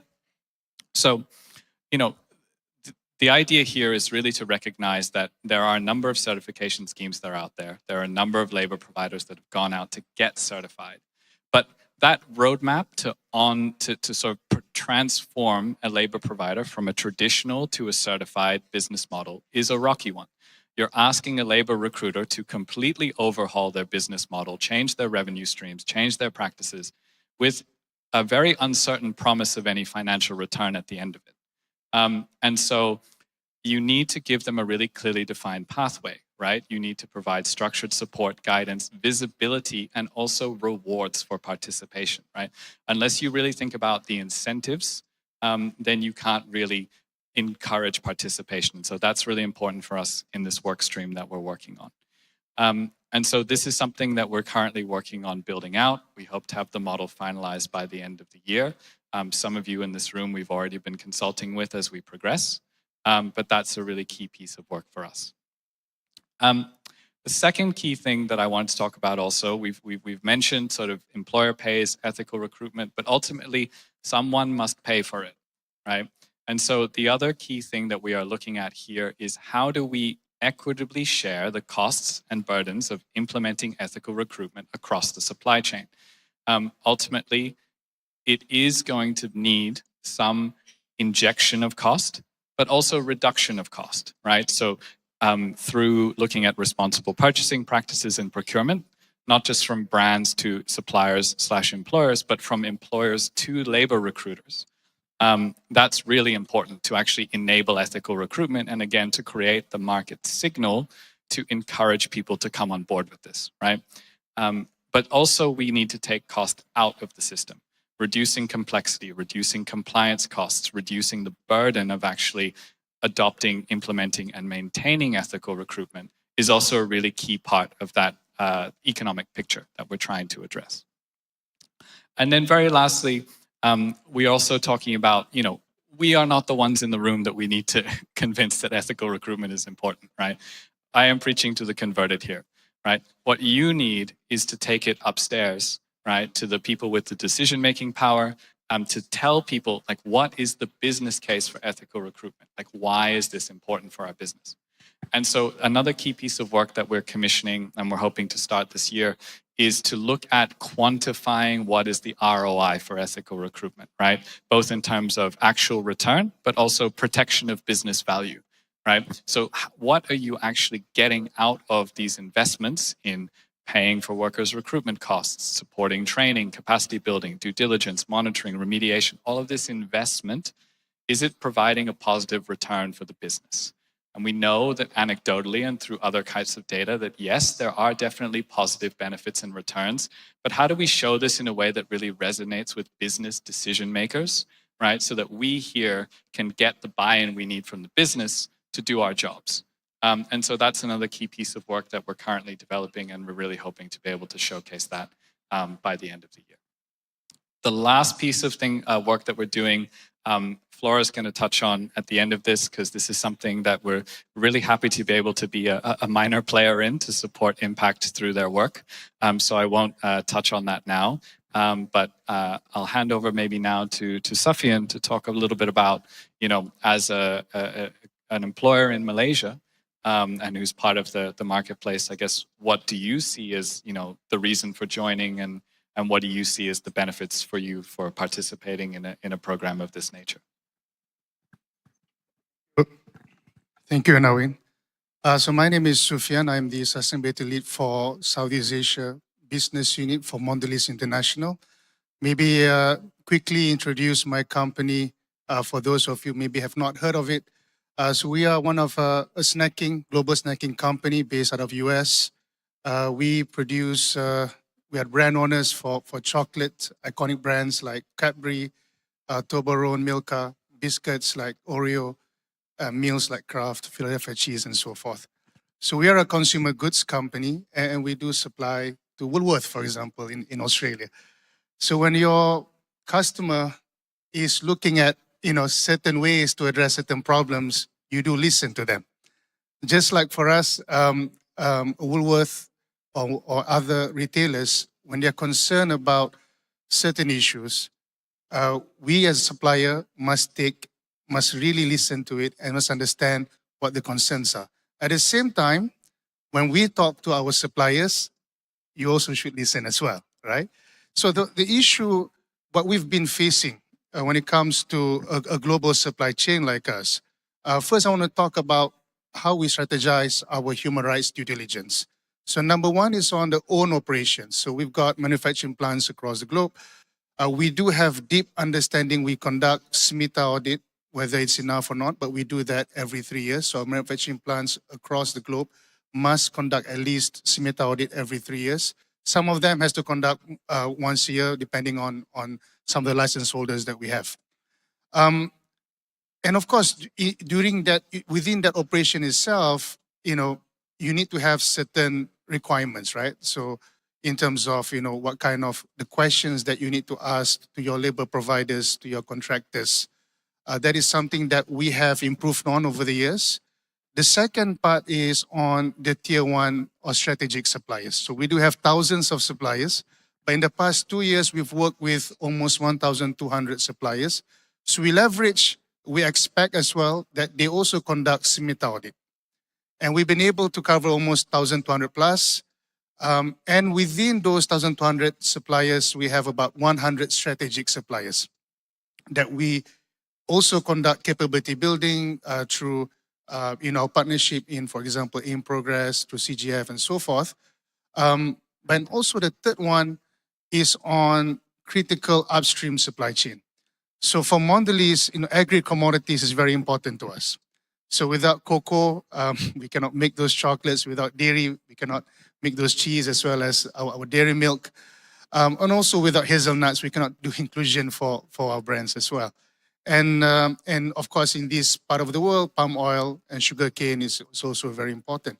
So when we look at risk assessment of our biggest risk, but also biggest emission as well, it comes from these commodities, this cocoa, palm oil, dairy, and sugarcane, and so forth. So that's where we have to also work through the roundtables, through industry coalition to address some of these concerns within these commodities or corridors. Now, when we have 1,200, these are only tier one suppliers. I think we might have maybe 10,000 suppliers indirect as well. Whatever that we do right now is not enough. We just are not able to go through everyone, and that's the case for even our peer companies who's also seated here as well. And also it has to be something of what we call as corridor agnostic or what we call it economic agnostic in terms of it cannot just be for palm oil or for sugar or for cocoa. It has to be agnostic in that sense.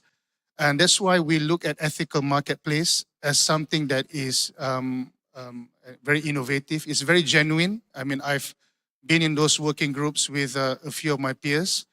I think we look forward for more contribution as well from other sectors and also supply chain players. Because at the end of the day, when we talk about our brands, our products, it's all about the value chain, the supply chain that moves the products, but it's the people that moves the products. And what we see is that, yes, of course, for companies like us, we do have this commitment on zero, for example, recruitment fees.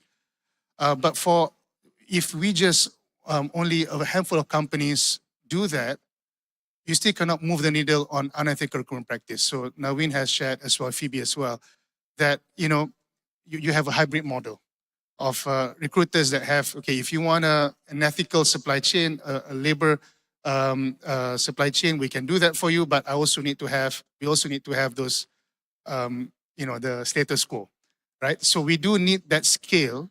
And therefore, I think what ethical recruitment marketplace can provide to us, and also I think that I call on all of you to also look into this, and we are more than happy to have more Q&As on this, is that we do believe that it can be actionable. It is actionable in a way that now it's not about capability building, right? So we've worked on that one. But next question is about where can we find, labor ethical recruitment providers, for example. What kind of trainings can we get? Is certification enough, or can we harmonize between different certification? So we allow any suppliers, not just tier one, tier two, everyone to come in and provide that to understand where they can work on. I think now we talk about the maturity pathway. So we do believe that we need to what we call incentivize the progress versus just audit itself. Number two is, of course, it's applicable. So it's not agnostic. It's agnostic against any corridor or commodities. So that's a great thing. And the third one is scalable, because like what I shared just now, as a company, even though we can do our part with our tier one suppliers, we just cannot go beyond that. It's just cost-wise is one thing, but I don't want to talk about cost, but it's more complex than that. Yeah, so I think if I sum it up, it is a great opportunity for us. I think this is after a decade of working in the FMCG space on responsible sourcing. I feel that is something that is concrete that we are trying to build here. So that's why. Thank you.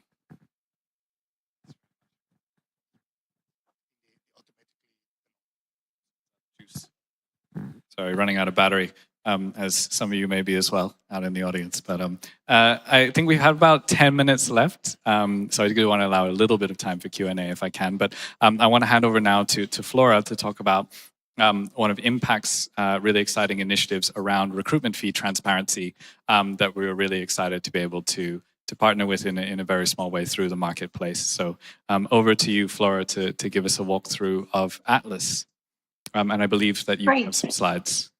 Great. Yep. Okay, yeah, thank you so much.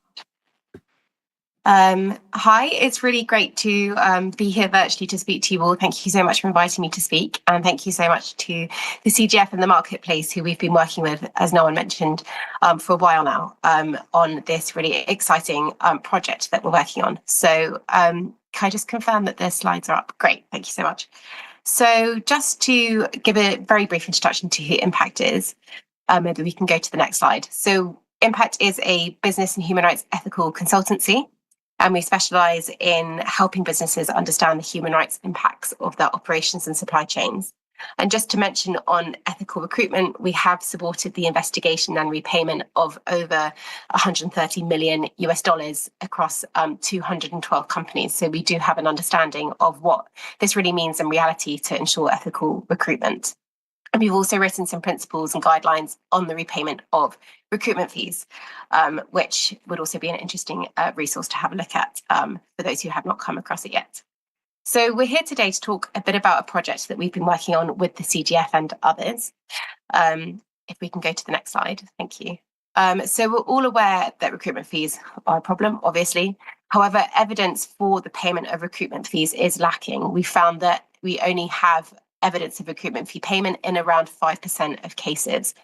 So this makes it really difficult to see the underlying data that kind of evidences this is taking place. So we've been working on a project to basically democratize this data and make it freely accessible for people to see. So we've created what we're calling the Ethical Recruitment Atlas, which is a freely accessible, credible database showing what the recruitment fee paid by migrant workers are across different recruitment corridors. And we're doing this by getting a very large pool of data that workers have paid for recruitment, and then making this visible without any paywalls. So essentially what we've done is worked with many different companies and organizations to gather data on what recruitment fee payments are, so the actual amounts of fees and related costs that have been paid. And we're gathering this through different data sources, so for example, through PDFs, private databases. And then we've been working with an AI company to create an AI model to analyze the data. And we are then manually checking to make sure that that data is valid and credible. And then we have brought this all together to create a map which shows the amount of recruitment fees that have been paid by workers across different corridors. And this is all based on worker testimonies. So it really supports that data and that evidence base to show that this is happening in reality. So we're currently in the process of building this whole database, and we're very pleased to say that it will be launching in July. But I wanted to give here just a quick sneak peek of what this actually looks like in reality to make you aware of it as a tool. So maybe if we go to the next slide. So this is what it looks like. I've just taken some screenshots of what this database will be. But essentially, so far we have gathered or processed 6,700 different pieces of worker testimony of workers who have said that they have paid recruitment fees. And this covers 193 different recruitment corridors from different origin countries and different destination countries. And we found that the average recruitment fees that have been paid by workers across all these different corridors is 1,600 US dollars. So this is what the Atlas looks like at the start. And then if we go to the next slide, we can see what it looks like when we go in. So once you're into the Atlas, you can choose your migration corridor to see the amounts of recruitment fees that have been paid. So you can choose your destination country, your origin country, and then also the sector which, that worker was working for. So if we go to the next slide, I'm just showing that there you can see your origin country just as an example. And then the next slide, I think, will show some of the sectors where people are working. So this will really help companies to be able to choose the corridor and the sectors that are most relevant to them to find that evidence base. So if we go to the next slide, this is just an example that I've taken of what would look like to choose one recruitment corridor. So here we have asked to see workers that are traveling to Malaysia and have paid fees. So on the left-hand side, you can see the different origin countries that the workers have come from. You can also see the breakdown of the different industry and sectors. We also have included worker testimonies in quotes. And this is really important to really make this real. I think sometimes it can seem quite offhand and not bring this into reality. So we wanted to bring out that worker voice, which is a really important part of the project. I think, if we go to the next slide. I just wanted to mention here that the values that we're using for the recruitment fees that have been paid have been adjusted for inflation, just showing that these values are kind of relevant and material now because we are collecting data from a large data range of times. If we go to the next slide, thanks.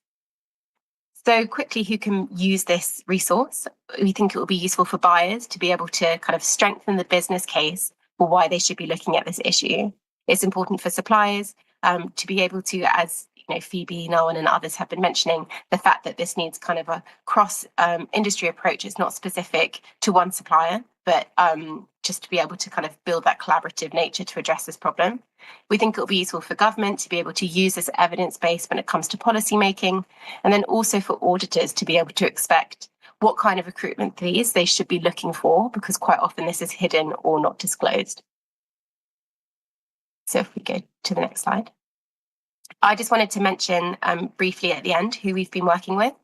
So we have some strategic partners. So for example, we've been working with the Global Data Partnership on Forced Labour, which is part of the World Economic Forum. But we also have a series of funding partners, of which the CGF is one, who have really enabled us to get to this stage. This project has been going on for several years at this point. So we're really kind of grateful for this support. And then finally, we have been working with a range of data contributors. So the idea is that we need to be building and gathering this data and continually updating it to make sure that the recruitment fees that we can see are relevant and most up to date. So far, we have actually 17,000 pieces of worker testimony, but we have only been able to analyze 6,700 of them with our current funding, which has been able to get us to the launch stage. But we're always looking for more data contributors, more funding, so that we can really be able to analyze all the data that we have to make this the most useful resource for people to use. So as a very quick overview, but also very happy to answer any questions on this. Thanks. I'll hand over to Narwin.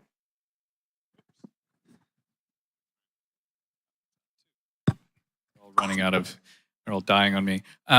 Thanks very much, Flora. I really appreciate that. And I think one of the reasons we're really excited to partner with Atlas and Impact is because I think it really aligns with everything we've been talking about of the ethos of the marketplace, right?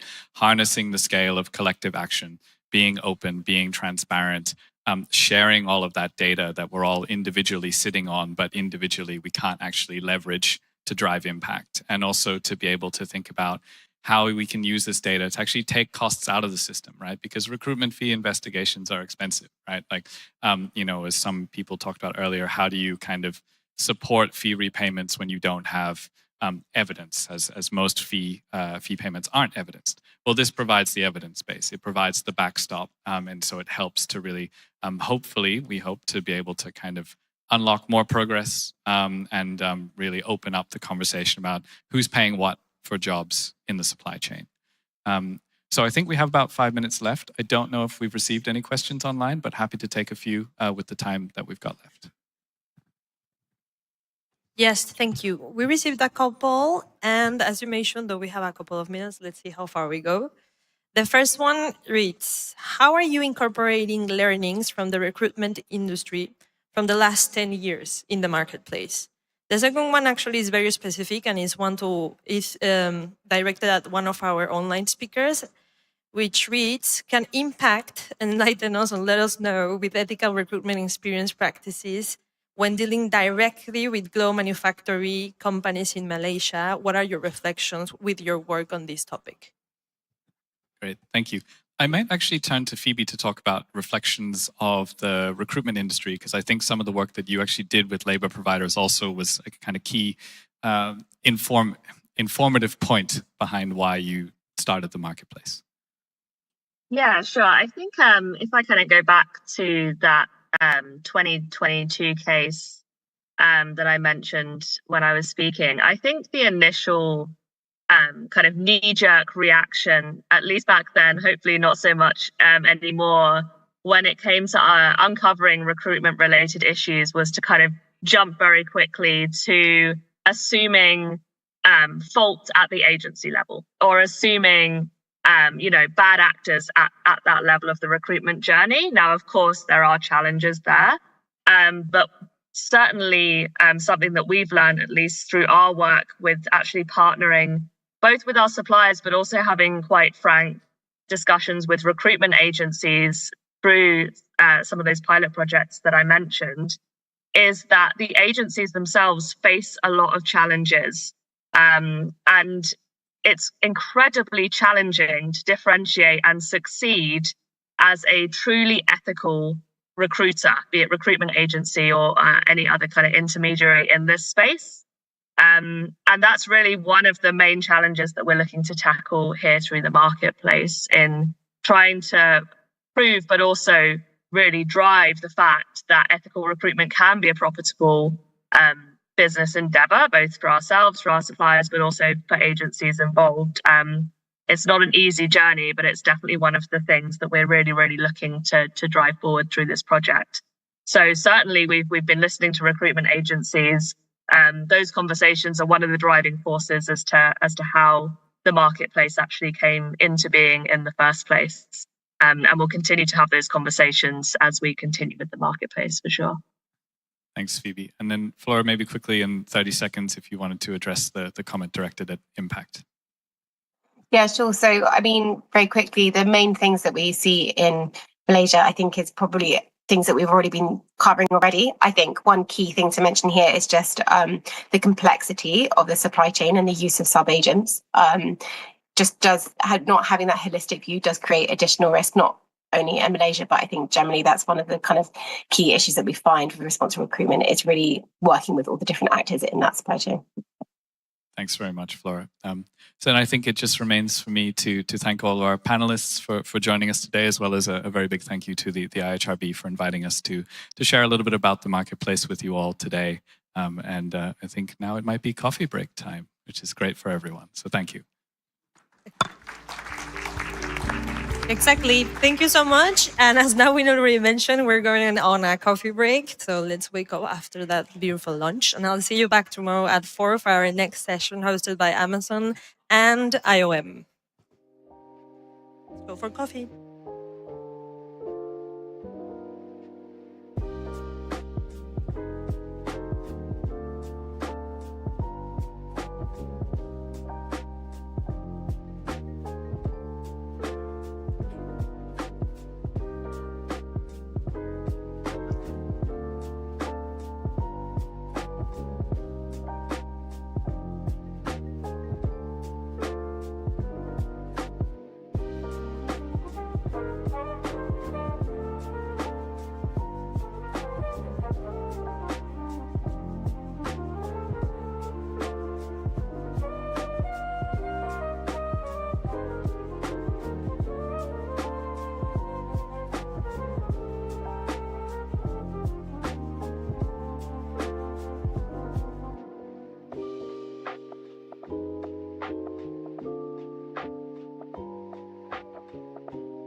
Hello, welcome back, everybody. We're going to start in about a minute. Welcome to our online speakers who are here and ready.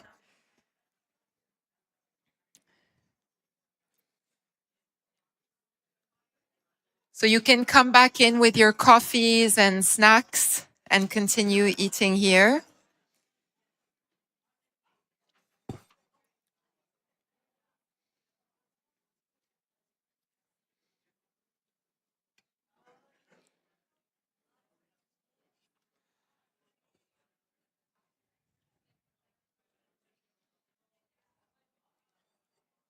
Should we ring the bell one more time?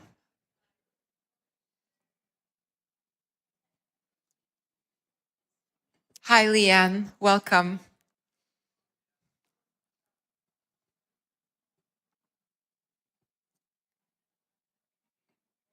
Should we ring out there?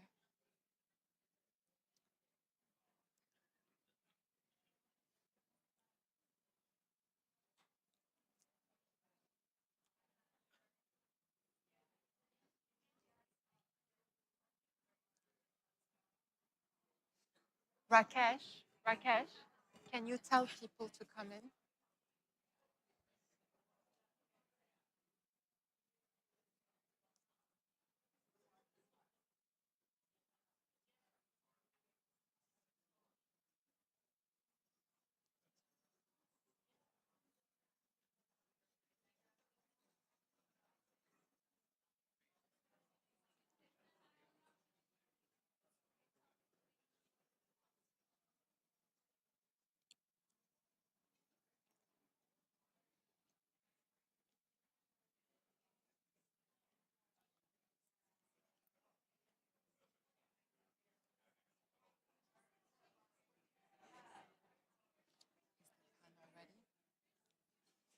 Okay, so we have most people coming back into the room.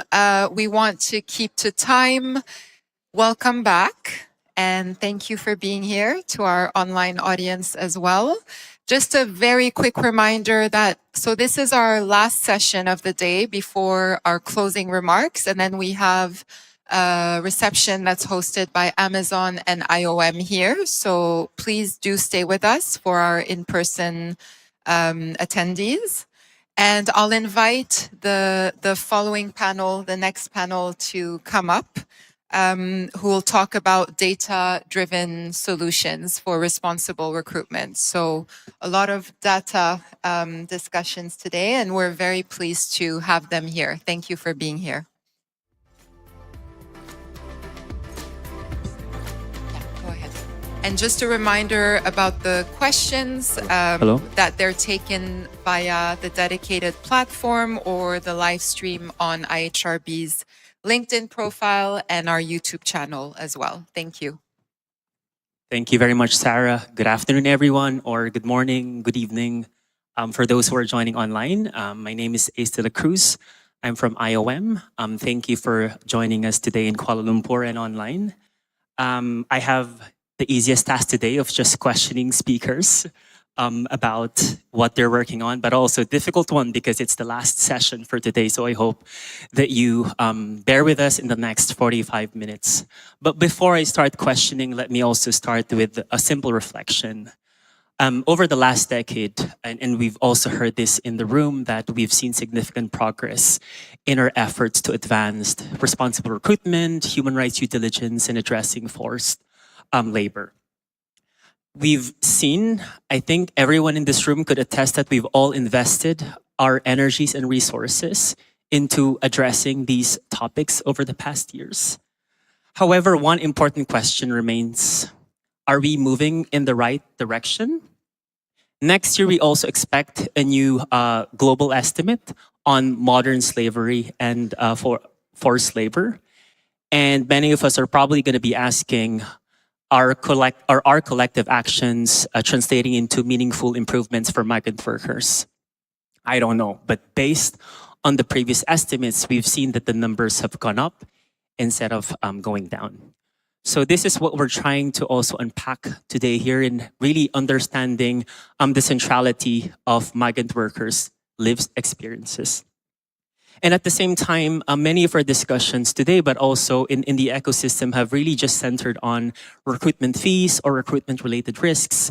Of course, I think they are essential, but for us in the International Organization for Migration, we recognize that migrant workers face a broader set of risks, not just recruitment, across the labor migration journey, starting from the pre-departure, recruitment, employment, return or onward migration. And this is also what we're trying to unpack in today's discussion.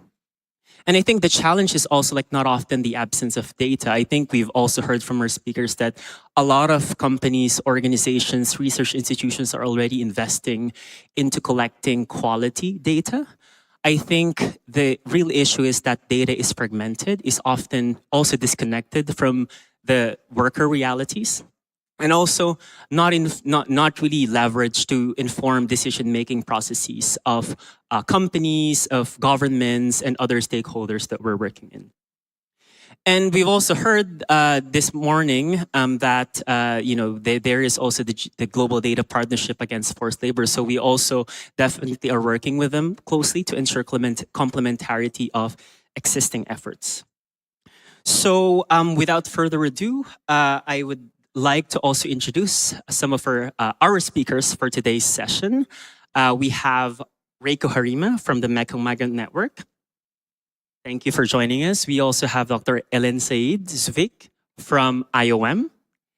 And of course, we're also joined online by the Director of Human Rights and Social Impact in Amazon, Ms. Leanne DeWine. Thank you very much for joining us, Leanne, online. So my first question is directed to Reiko. So Reiko, you've been in the ecosystem for most of your life. You've seen it all. So because we also want to start with, if we're going to talk about human rights due diligence for migrant workers, we need to reflect, the realities that migrant workers face first. So based on your work on the ground with civil society organizations and migrant network associations, what are some of the most pressing issues or risks that are becoming more urgent today for migrant workers? So looking across the risks, starting from the pre-departure to employment to return or onward migration, where do you see the biggest blind spots or information gaps that continue to be overlooked? Thank you for the question, and thank you for inviting me to speak. So as I was introduced, I'm a regional coordinator for the Mekong Migration Network, which is a sub-regional network of CSOs working to promote and protect rights of migrant workers. And so my context very much is migration within the region, particularly within Mekong sub-region, and also from Mekong region to outside Mekong, but within Asia. And also perspective is from CSO, working with migrants. And initially the question that was phrased from ACE was, what is the emerging issue? And I did ask myself, what is the emerging issue? Because as I think many of us know, we have been working on these issues of migrants' rights for decades. And many issues are not necessarily emerging. They are not new. We know the issues are there. But I think probably the challenge we are facing is sort of certain level of normalization of labor rights violation. We do look into sort of severe rights violations, and also the situation where migrant workers are in forced labor or trafficking situation. But what about millions of other migrant workers who face unpaid wages or underpaid wages, or the overtime working without proper pay, or not enrolled in social security, or working in very dangerous working condition without proper personal protective equipment? I think these issues are not very much focused anymore, because I think the many stakeholders, we all feel, okay, this already been said many times, heard over times, it's been ongoing for decades. But does that mean the problem has been solved? I think not. So I would like to highlight that this issue need to be tackled very urgently, because not respecting labor laws and not respecting these rights means that rule of law is eroding. And if we can actually address these issues, we can help actually strengthen rule of law under which migrant workers, in which migrant workers are working. It would then also lead to less risk for forced labor, less risk for trafficking situation, and therefore I think it should be, it should lead to win-win situation. Thanks so much, Reiko, and thanks for pointing out that the biggest risk is the normalization of labor rights violations, which are the same issues we've been confronting in the last 20 years and probably are still the same issues that we're confronting today. So as a follow-up question to that, we all know that many organizations are already investing in responsible or ethical recruitment and also HRDD or human rights due diligence. So from your perspective, what are still what information or evidence are still missing, and how can we use this type of evidence or data to generate more informed action to protect migrant workers' rights across supply chains? I think many of the speakers have also said in earlier sessions that the worker-centered information is very important. But when we say worker-centered information, I think we need to really look at details. Because if we look at the information from migrants purely from testimonial sort of sense, we may missing some very big picture that where, for example, migrant workers are sharing what employer have told them to say.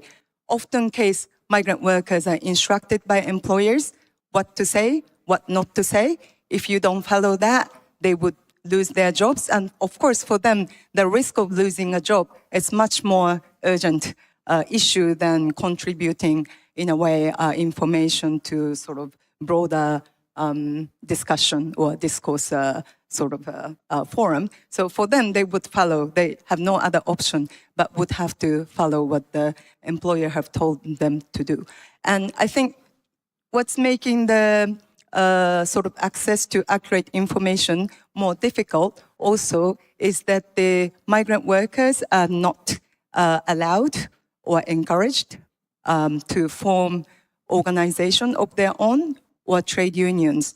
Because when we say we listen to migrant workers, but which migrant workers? There are millions of migrant workers. We cannot pick one or two, testimonial and pretend that represent all migrant workers' stories. So to actually facilitate this kind of a constructive dialogue to understand better the situation of migrant workers, to encourage or support migrant workers to form their own association union actually would be helpful for, I believe, in improving this business and human rights actually principle as well for business sectors.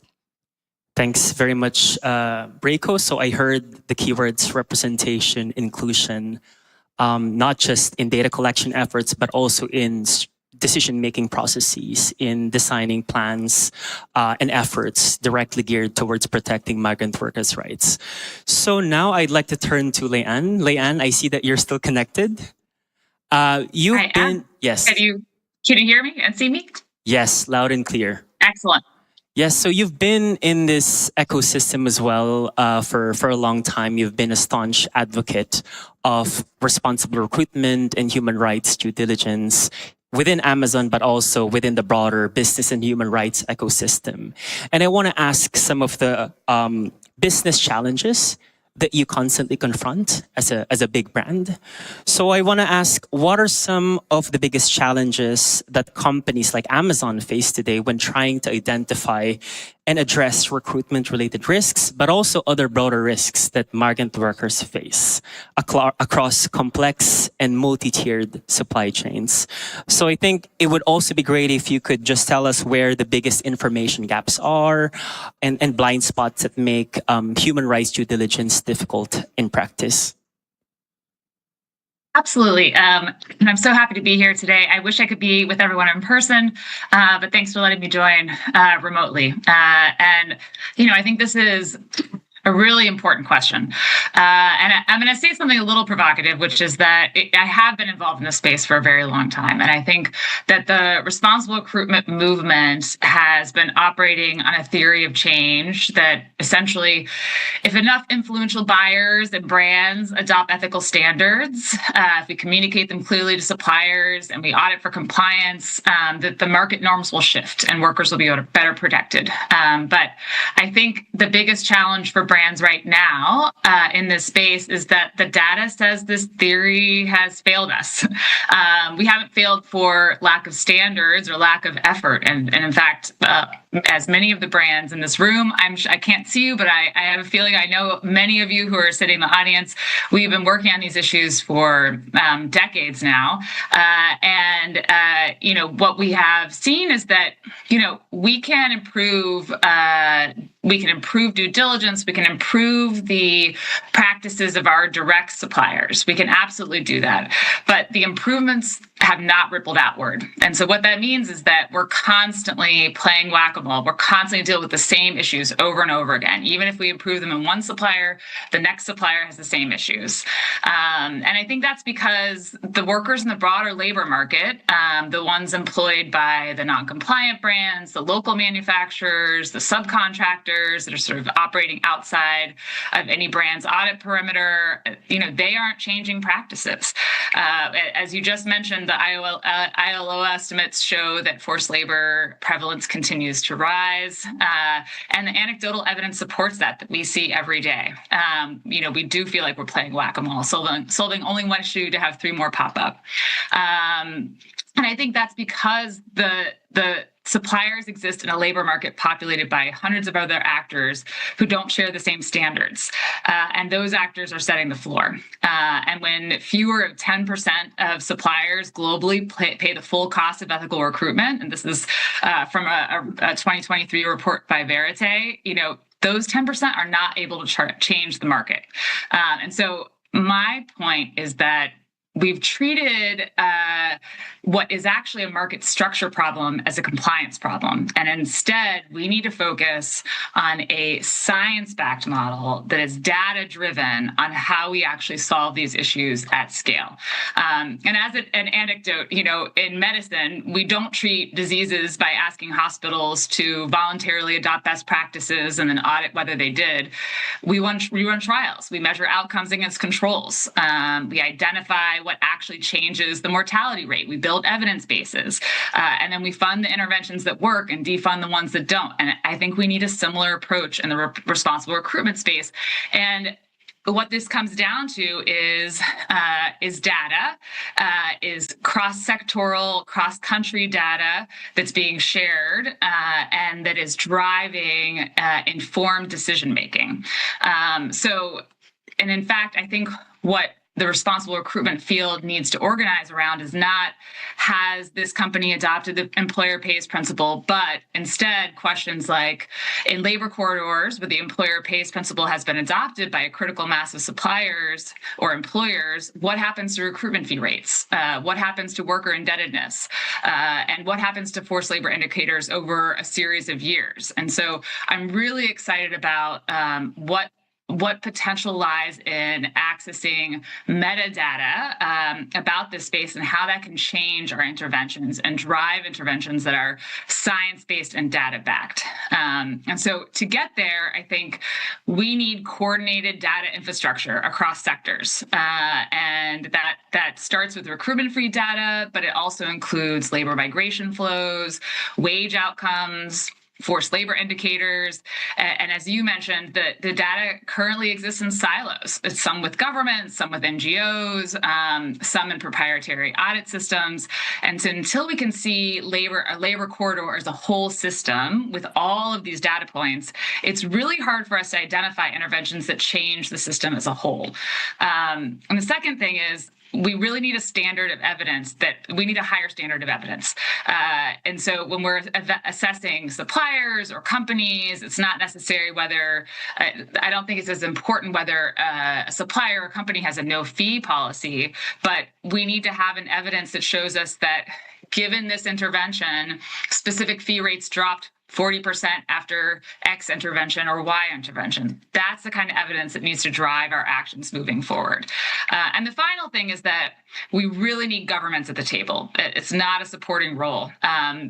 Companies do not lack good intentions. Many have invested enormously. I know we have, and many other companies in the room today, but only government actors have the legal reach, the data collection authority, and the domestic legitimacy to set market-wide floors. And so I really see a need to bring together private sector, civil society, and governments, not only on data, but on collective intervention. And so this is the major challenge I see, is this siloed data and lack of data and science-driven interventions in the space. And that's where I'd really like to move us in this next phase of migrant worker protections in the sector. Hello.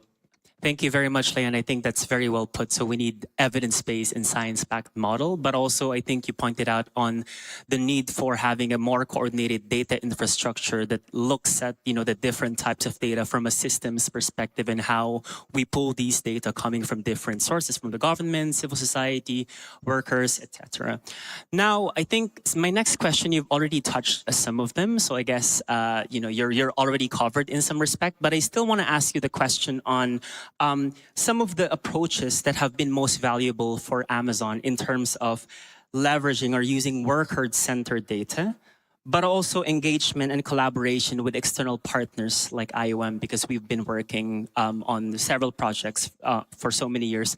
And what lessons you think could benefit the wider responsible recruitment and HRDD community and every one of us in this room? Absolutely. And I think the points on, worker-centered data are so well put, and that it can't just be anecdotal data from a few workers, but we need worker originating data at scale that really represents the actual lived experiences of, millions of workers, not just, 20 or 30 representative workers. So I thought that was such a good point. We are investing in a number of initiatives right now focused on just this. How do we get to a science-driven approach for making decisions about interventions that will help us improve not just the suppliers in our own supply chain, but the overall market? And so one thing that we're doing right now is we're investing in AI modeling at scale. And so at Amazon, we've been building AI-driven risk modeling that helps us understand a broad set of information, not just information from audits, not just open source information, but data that we've licensed from others, data that we've scraped from across the internet, historical audit data, all sorts of data to help us better understand the picture of risk at the individual supplier level, at the corridor level, at the industry level. And that's really helping us to better pinpoint our efforts at the most risky nodes within our supply chain. And the aim is simple. We want to shift human rights experts on our team off work that AI can do better and then aim them at the high judgment work that only humans can do. And so these AI models, I think, I'm really excited about what AI can help us do in this space in terms of finding trends and insights across large data sets. So what we're doing right now, the two main pieces of work in this space are supplier risk scoring. That's sort of our flagship AI model. It's training, 65,000 historical audits, and our model's now able to predict where we're going to have issues. We're also doing country sector risk modeling that replaces sort of static consultant-built snapshots with a dynamic data-driven risk score that can also then react to issues as they happen in the day, whether that's political, disaster issues, socioeconomic issues that are happening every day. Then now our model is able to react back to that. I'm super excited about, but the lesson learned here is the work needs more data, and that the modeling, which we are planning to share open source with others, we see this as a very pre-competitive space. We need to share data across sectors. The better and more data we have, the more accurate risk modeling can be. And that means collecting data at scale from workers, from their perspectives, data at scale from other companies and from governments. And I really think this is where our work with the IOM Data Hub and the Global Data Partnership on Forced Labor will come into play. And so that's my second point, is one of our other big investments has been our partnership with IOM on the IOM Data Hub. So we, since 2023, have had a global framework agreement with the IOM on protecting human and labor rights of migrant workers in global supply chains. But the core of this work is really the IOM Data Hub, which will be a data platform that maps labor migration processes across corridors, that will connect fragmented data sets and build a targeted base for intervention. And I really think IOM is uniquely positioned to host this kind of comprehensive data platform, just because of your trusted international status. And the IOM hub will also be a part of the broader Global Data Partnership Against Forced Labor, which is, as you've already heard earlier today, a partnership with the WEF, and will be an umbrella entity that consolidates multiple different types of complementary efforts and bringing lots of data together. And so I think, with the promise of AI risk modeling and the promise of data sharing across industries, this is where I'm most excited about improving the way that we intervene, improving the way that we react to risks of migrant laborers in our supply chain. I think to date, we've been building interventions based on past practice, industry best practice, but it will be drastically improved with this science-based and data-backed approach that we will get with data sharing across sectors. Thank you very much, Leanne. And also, it's good that you brought up the topic on AI, because I think the work is not really to stop AI, but really to leverage AI, to reap its benefits, functions for the common good. And I think you've also touched on the Migrant Worker Data Hub, which Helen is about to present. So I think, Helen, you have an easier time now explaining the Data Hub, because Leanne just touched on it a little bit. But now I would like to turn to you. And also, again, thanks, Leanne, for sharing your perspectives on some of your interventions from Amazon. So now, Ellen, we've been in this journey since the beginning of the year, or probably you have been working on this topic for since last year. And could you tell us a bit more about this Migrant Worker Data Hub that IOM has been developing? What is its purpose? What is the context that we're operating in? And where are we now in setting up this data hub? Thank you very much, Ace. Good afternoon, good morning, everyone. I'm very happy to be here to share some insights about the work that we have been doing at IOM in partnership with Amazon and other stakeholders as well. Throughout the day, the speakers have highlighted that very clearly. The challenge is not an absence of data systems. Clearly, this is not the challenge. The challenge is in the fact that these existing data systems, such as audits, supplier assessments, grievance mechanisms, internal scoring, risk models, these existing data systems do not reliably, systematically capture migrant workers' specific vulnerabilities along the migration journey. They were not designed to. They are static by definition. And actually, migrant workers move through various models, various actors, various jurisdictions before ever reaching the workplace. This is what we would like to address through the IOM Migrant Worker Impact Data Hub. I will call it the Data Hub. The idea of the Data Hub is clearly to collect better data quality data and produce shared intelligence in order to identify and address risks along the migration journey from pre-recruitment to recruitment to deployment, employment, and potentially return in order to strengthen human rights due diligence.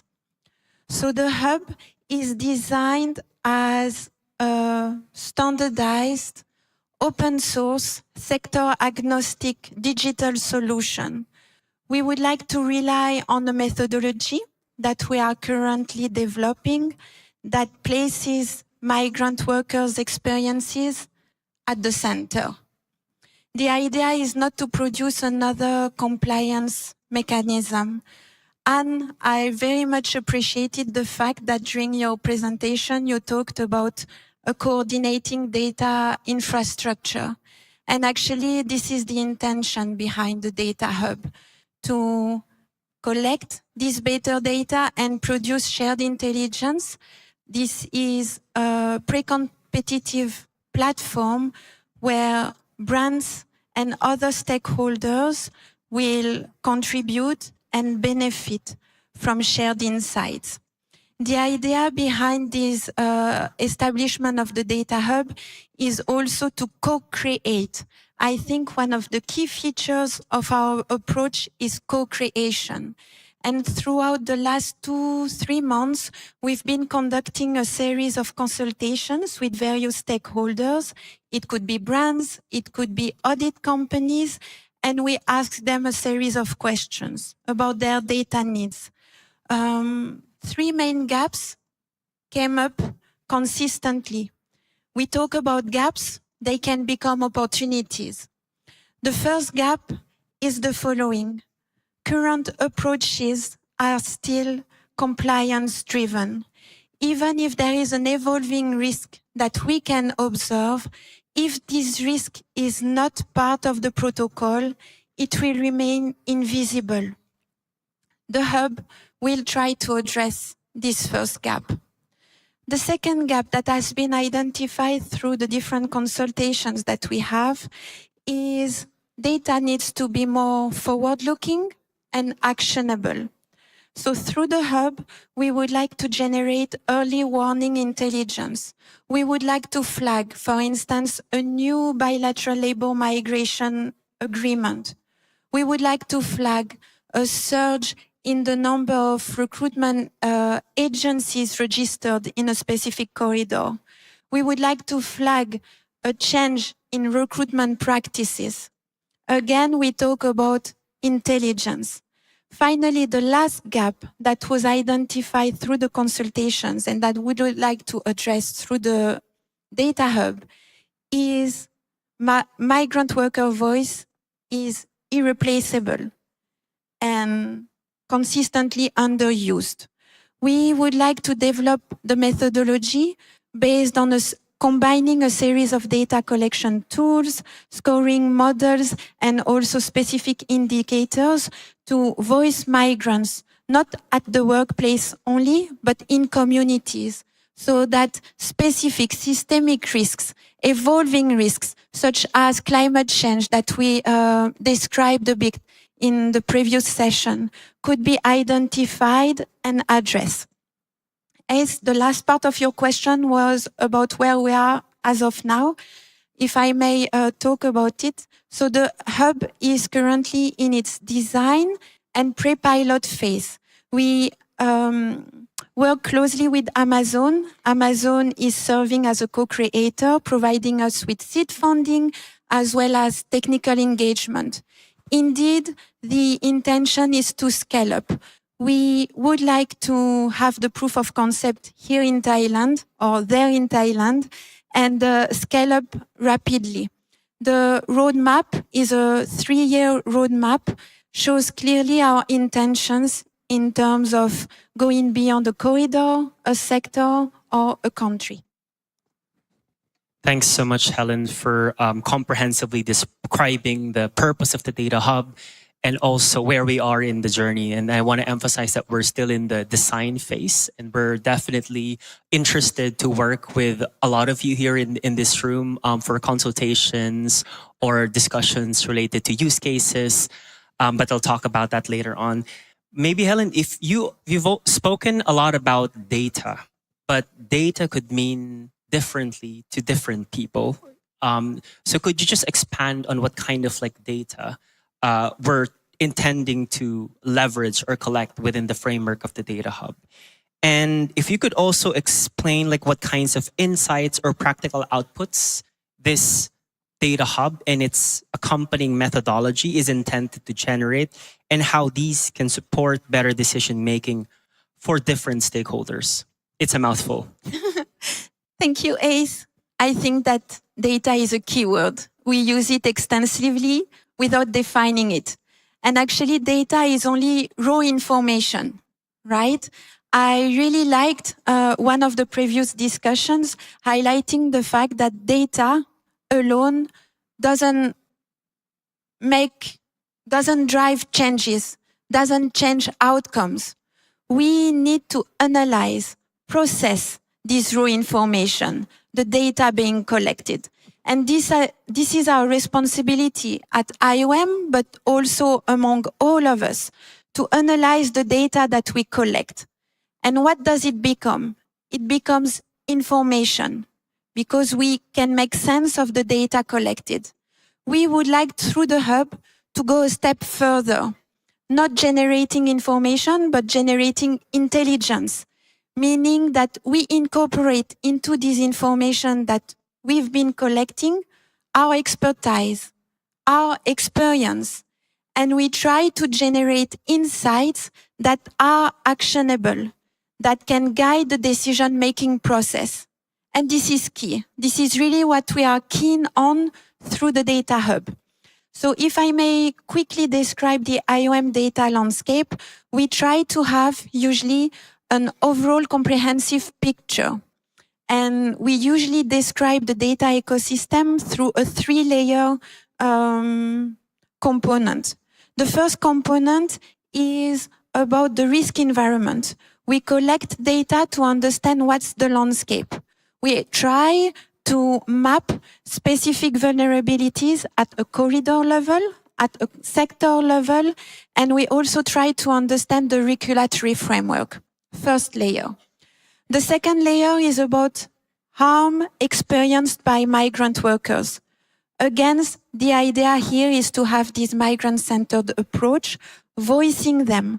We usually collect data for quantitative purposes, but we also complement this quantitative analysis with qualitative insight. Second layer. The third layer is about the institutional landscape. We try to understand, collect data on recruitment practices, on employer practices. And again, we complement this IOM data ecosystem with national statistics and other stakeholder statistics. Thanks so much, Ellen. I see that we're also running out of time. We have 7 minutes left for this session. So I just want to pose perhaps a core question for all speakers, more of a call to action before we open the floor for Q&A if we have enough time. So you've already brought, like some of the issues, challenges, and interventions that you've been working on in your respective organizations or sectors. But my question is, if we want to move from fragmented efforts to more collective action to advance responsible recruitment to protect migrant workers' rights, what can your sector contribute? And in addition, what support, resources, or collaboration do you need from others or these people in the room to make that contribution more effective and systemic? Perhaps I'll give the floor again to Reiko, and then Leanne, and then Ellen. Thank you.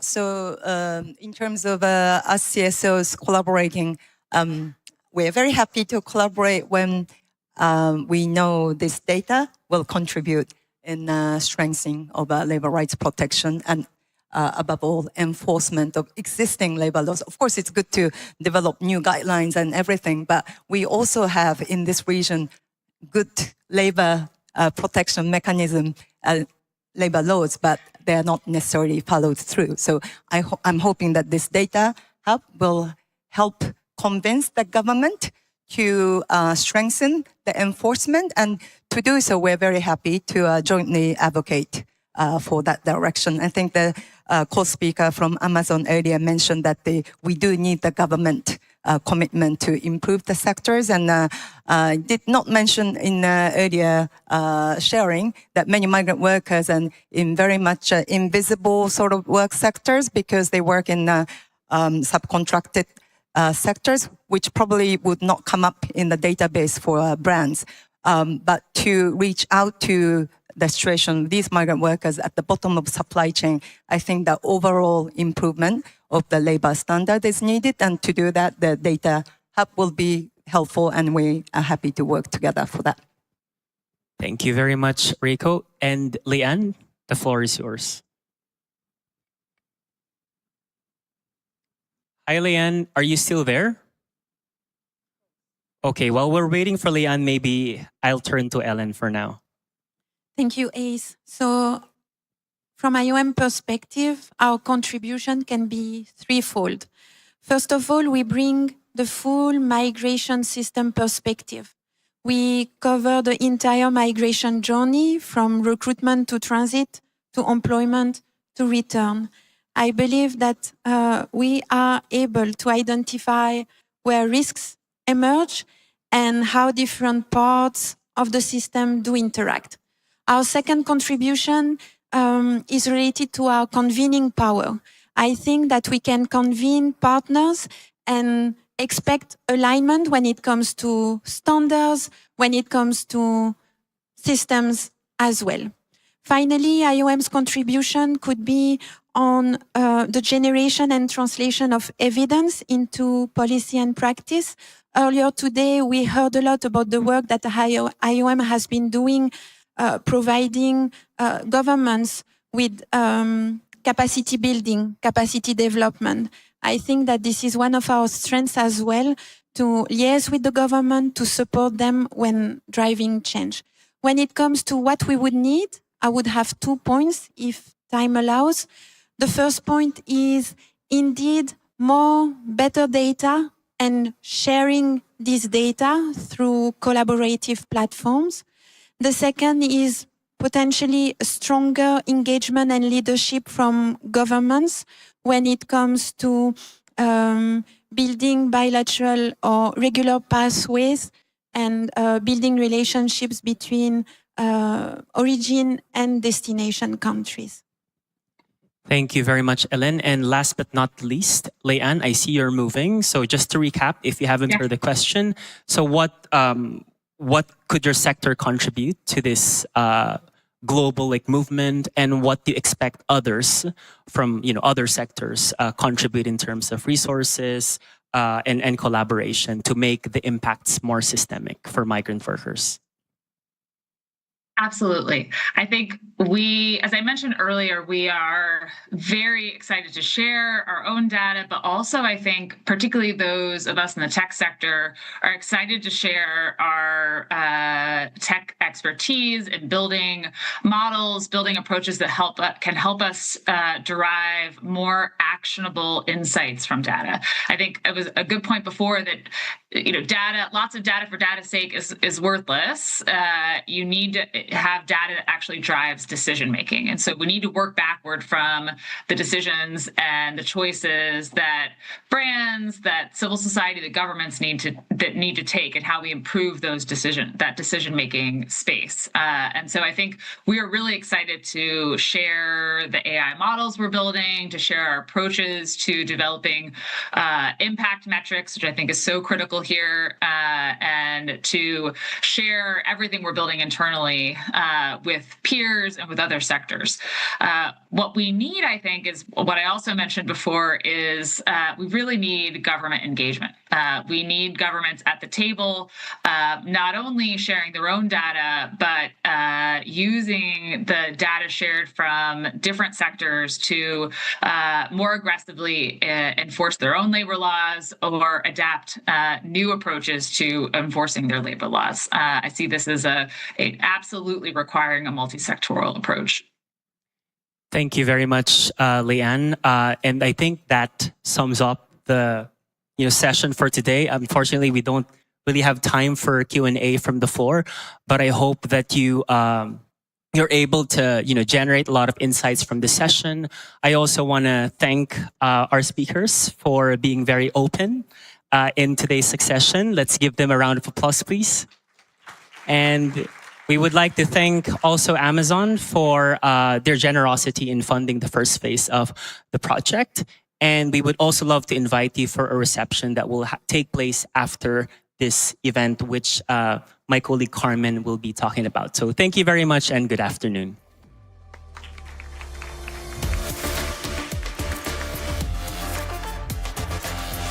All right, thank you. Thank you so much. Thank you to all of our panelists. We're wrapping up our day. We really hope you'll be back with us tomorrow. We'll have the opportunity to do a lot of work, practical work together for our in-person attendees. So please do join us. We have 2 very exciting workshops related to the climate resilient labor mobility discussion that we had today, as well as a workshop on AI.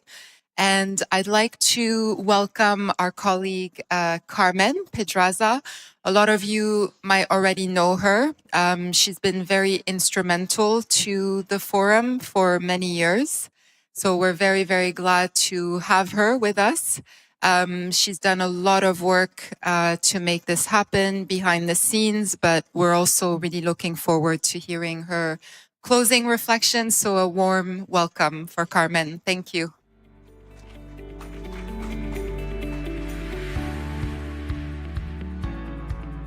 Thank you, Sarah.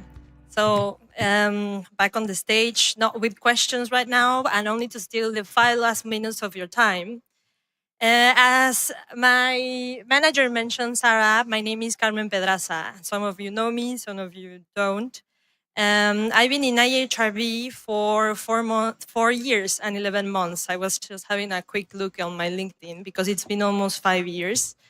Meaning it's almost, no, this is my 4th Global Forum for Responsible Recruitment. So that's why I mean that some of you might have known me because I've been pestering some of you with PowerPoint presentations, and probably some of you are also a bit pestered by me because I probably dropped an email that you sent me, and for that, I'm sorry. I wanted to touch on the 4th Global Forum that I witnessed because I know that for some of you, this is not your first Global Forum. As I was in the lunch, I had the opportunity to ask one of you, how many faces in the room does that person know or acknowledge? I wasn't surprised to know that some of the faces are friendly. Some are our former colleagues, and some of us have met weeks, months, or years before in different spaces discussing different but similar things. This year, we're looking into the complex topics of disruptions, global disruptions and responsible recruitment. We have touched on climate, AI and data, and geopolitical conflicts. This is not to add more complexity into the agenda that it's already complex, which is responsible recruitment. Because as I said, some of us already know each other and already know the difficulties when tackling this issue. But to touch on some of those complexities that we threw to you today, I'm quoting some of the speakers that we witnessed today, like Kanta Kumari, mentioning in her climate session that 260 million people will need to migrate by 2050. And that's, as a reminder, the combined population of Thailand, the Philippines, and Malaysia. Or as Hannah from DigiNext also mentioned, that there are risks within the tools and the initiatives we are using today, and the risks are to exacerbate the problems that we are trying to solve. Or like in the CGF panel, where there was a mention in which we are not reinventing the wheel.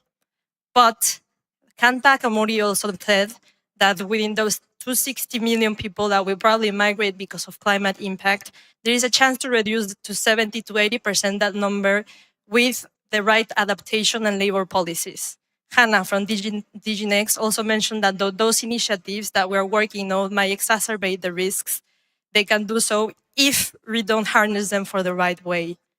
And quoting again the CGS and marketplace session, I know that we're not reinventing the wheel. And I think we know we're not reinventing the wheel, but I think we all know that we're trying to move it forward. And I want to remind us all of that. I know that having the human rights issues within our hearts is sometimes frustrating, and sometimes it can feel that we are talking to an echo chamber, but you're still here, and the efforts are still here. And we do not need to reinvent the wheel, but the fact that you're here just moves that we are moving it forward. I know it's hard to capture social impact, but then again, your presence means that we're moving it forward. And to quote, last but not least, our CEO, Julia Batho, the reason for this forum is to discuss evidence. And another indicator from the fact that we're moving the wheel forward is that though evidence is still here because we're still meeting each other, the context is different. Whilst before we were talking about what the employer pays principle was, now we're talking about what are those hundreds of companies doing to implement it.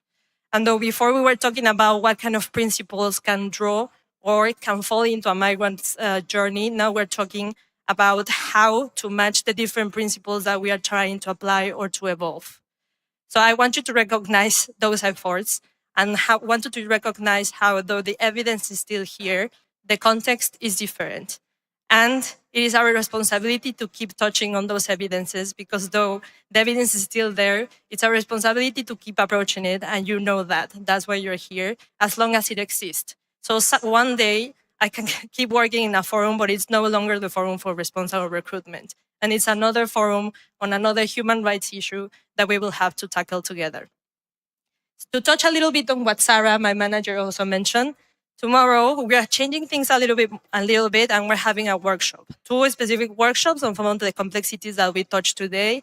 And to finish today with a bang, so I can wake you up all a little bit, we're having another break right now. Outside there are going to be drinks that go beyond coffee and water. Yes, and then when I call you back into the room after that break, you can bring in your drink that it's, then again, doesn't have to be coffee or water, because we're offering some canapes to enjoy together the evening reception that IOM and Amazon are hosting for us. So thank you to all the audience online. I'm sorry that you don't get to share your not coffee with us, but we'll be happy to see you all tomorrow. So thank you for being here.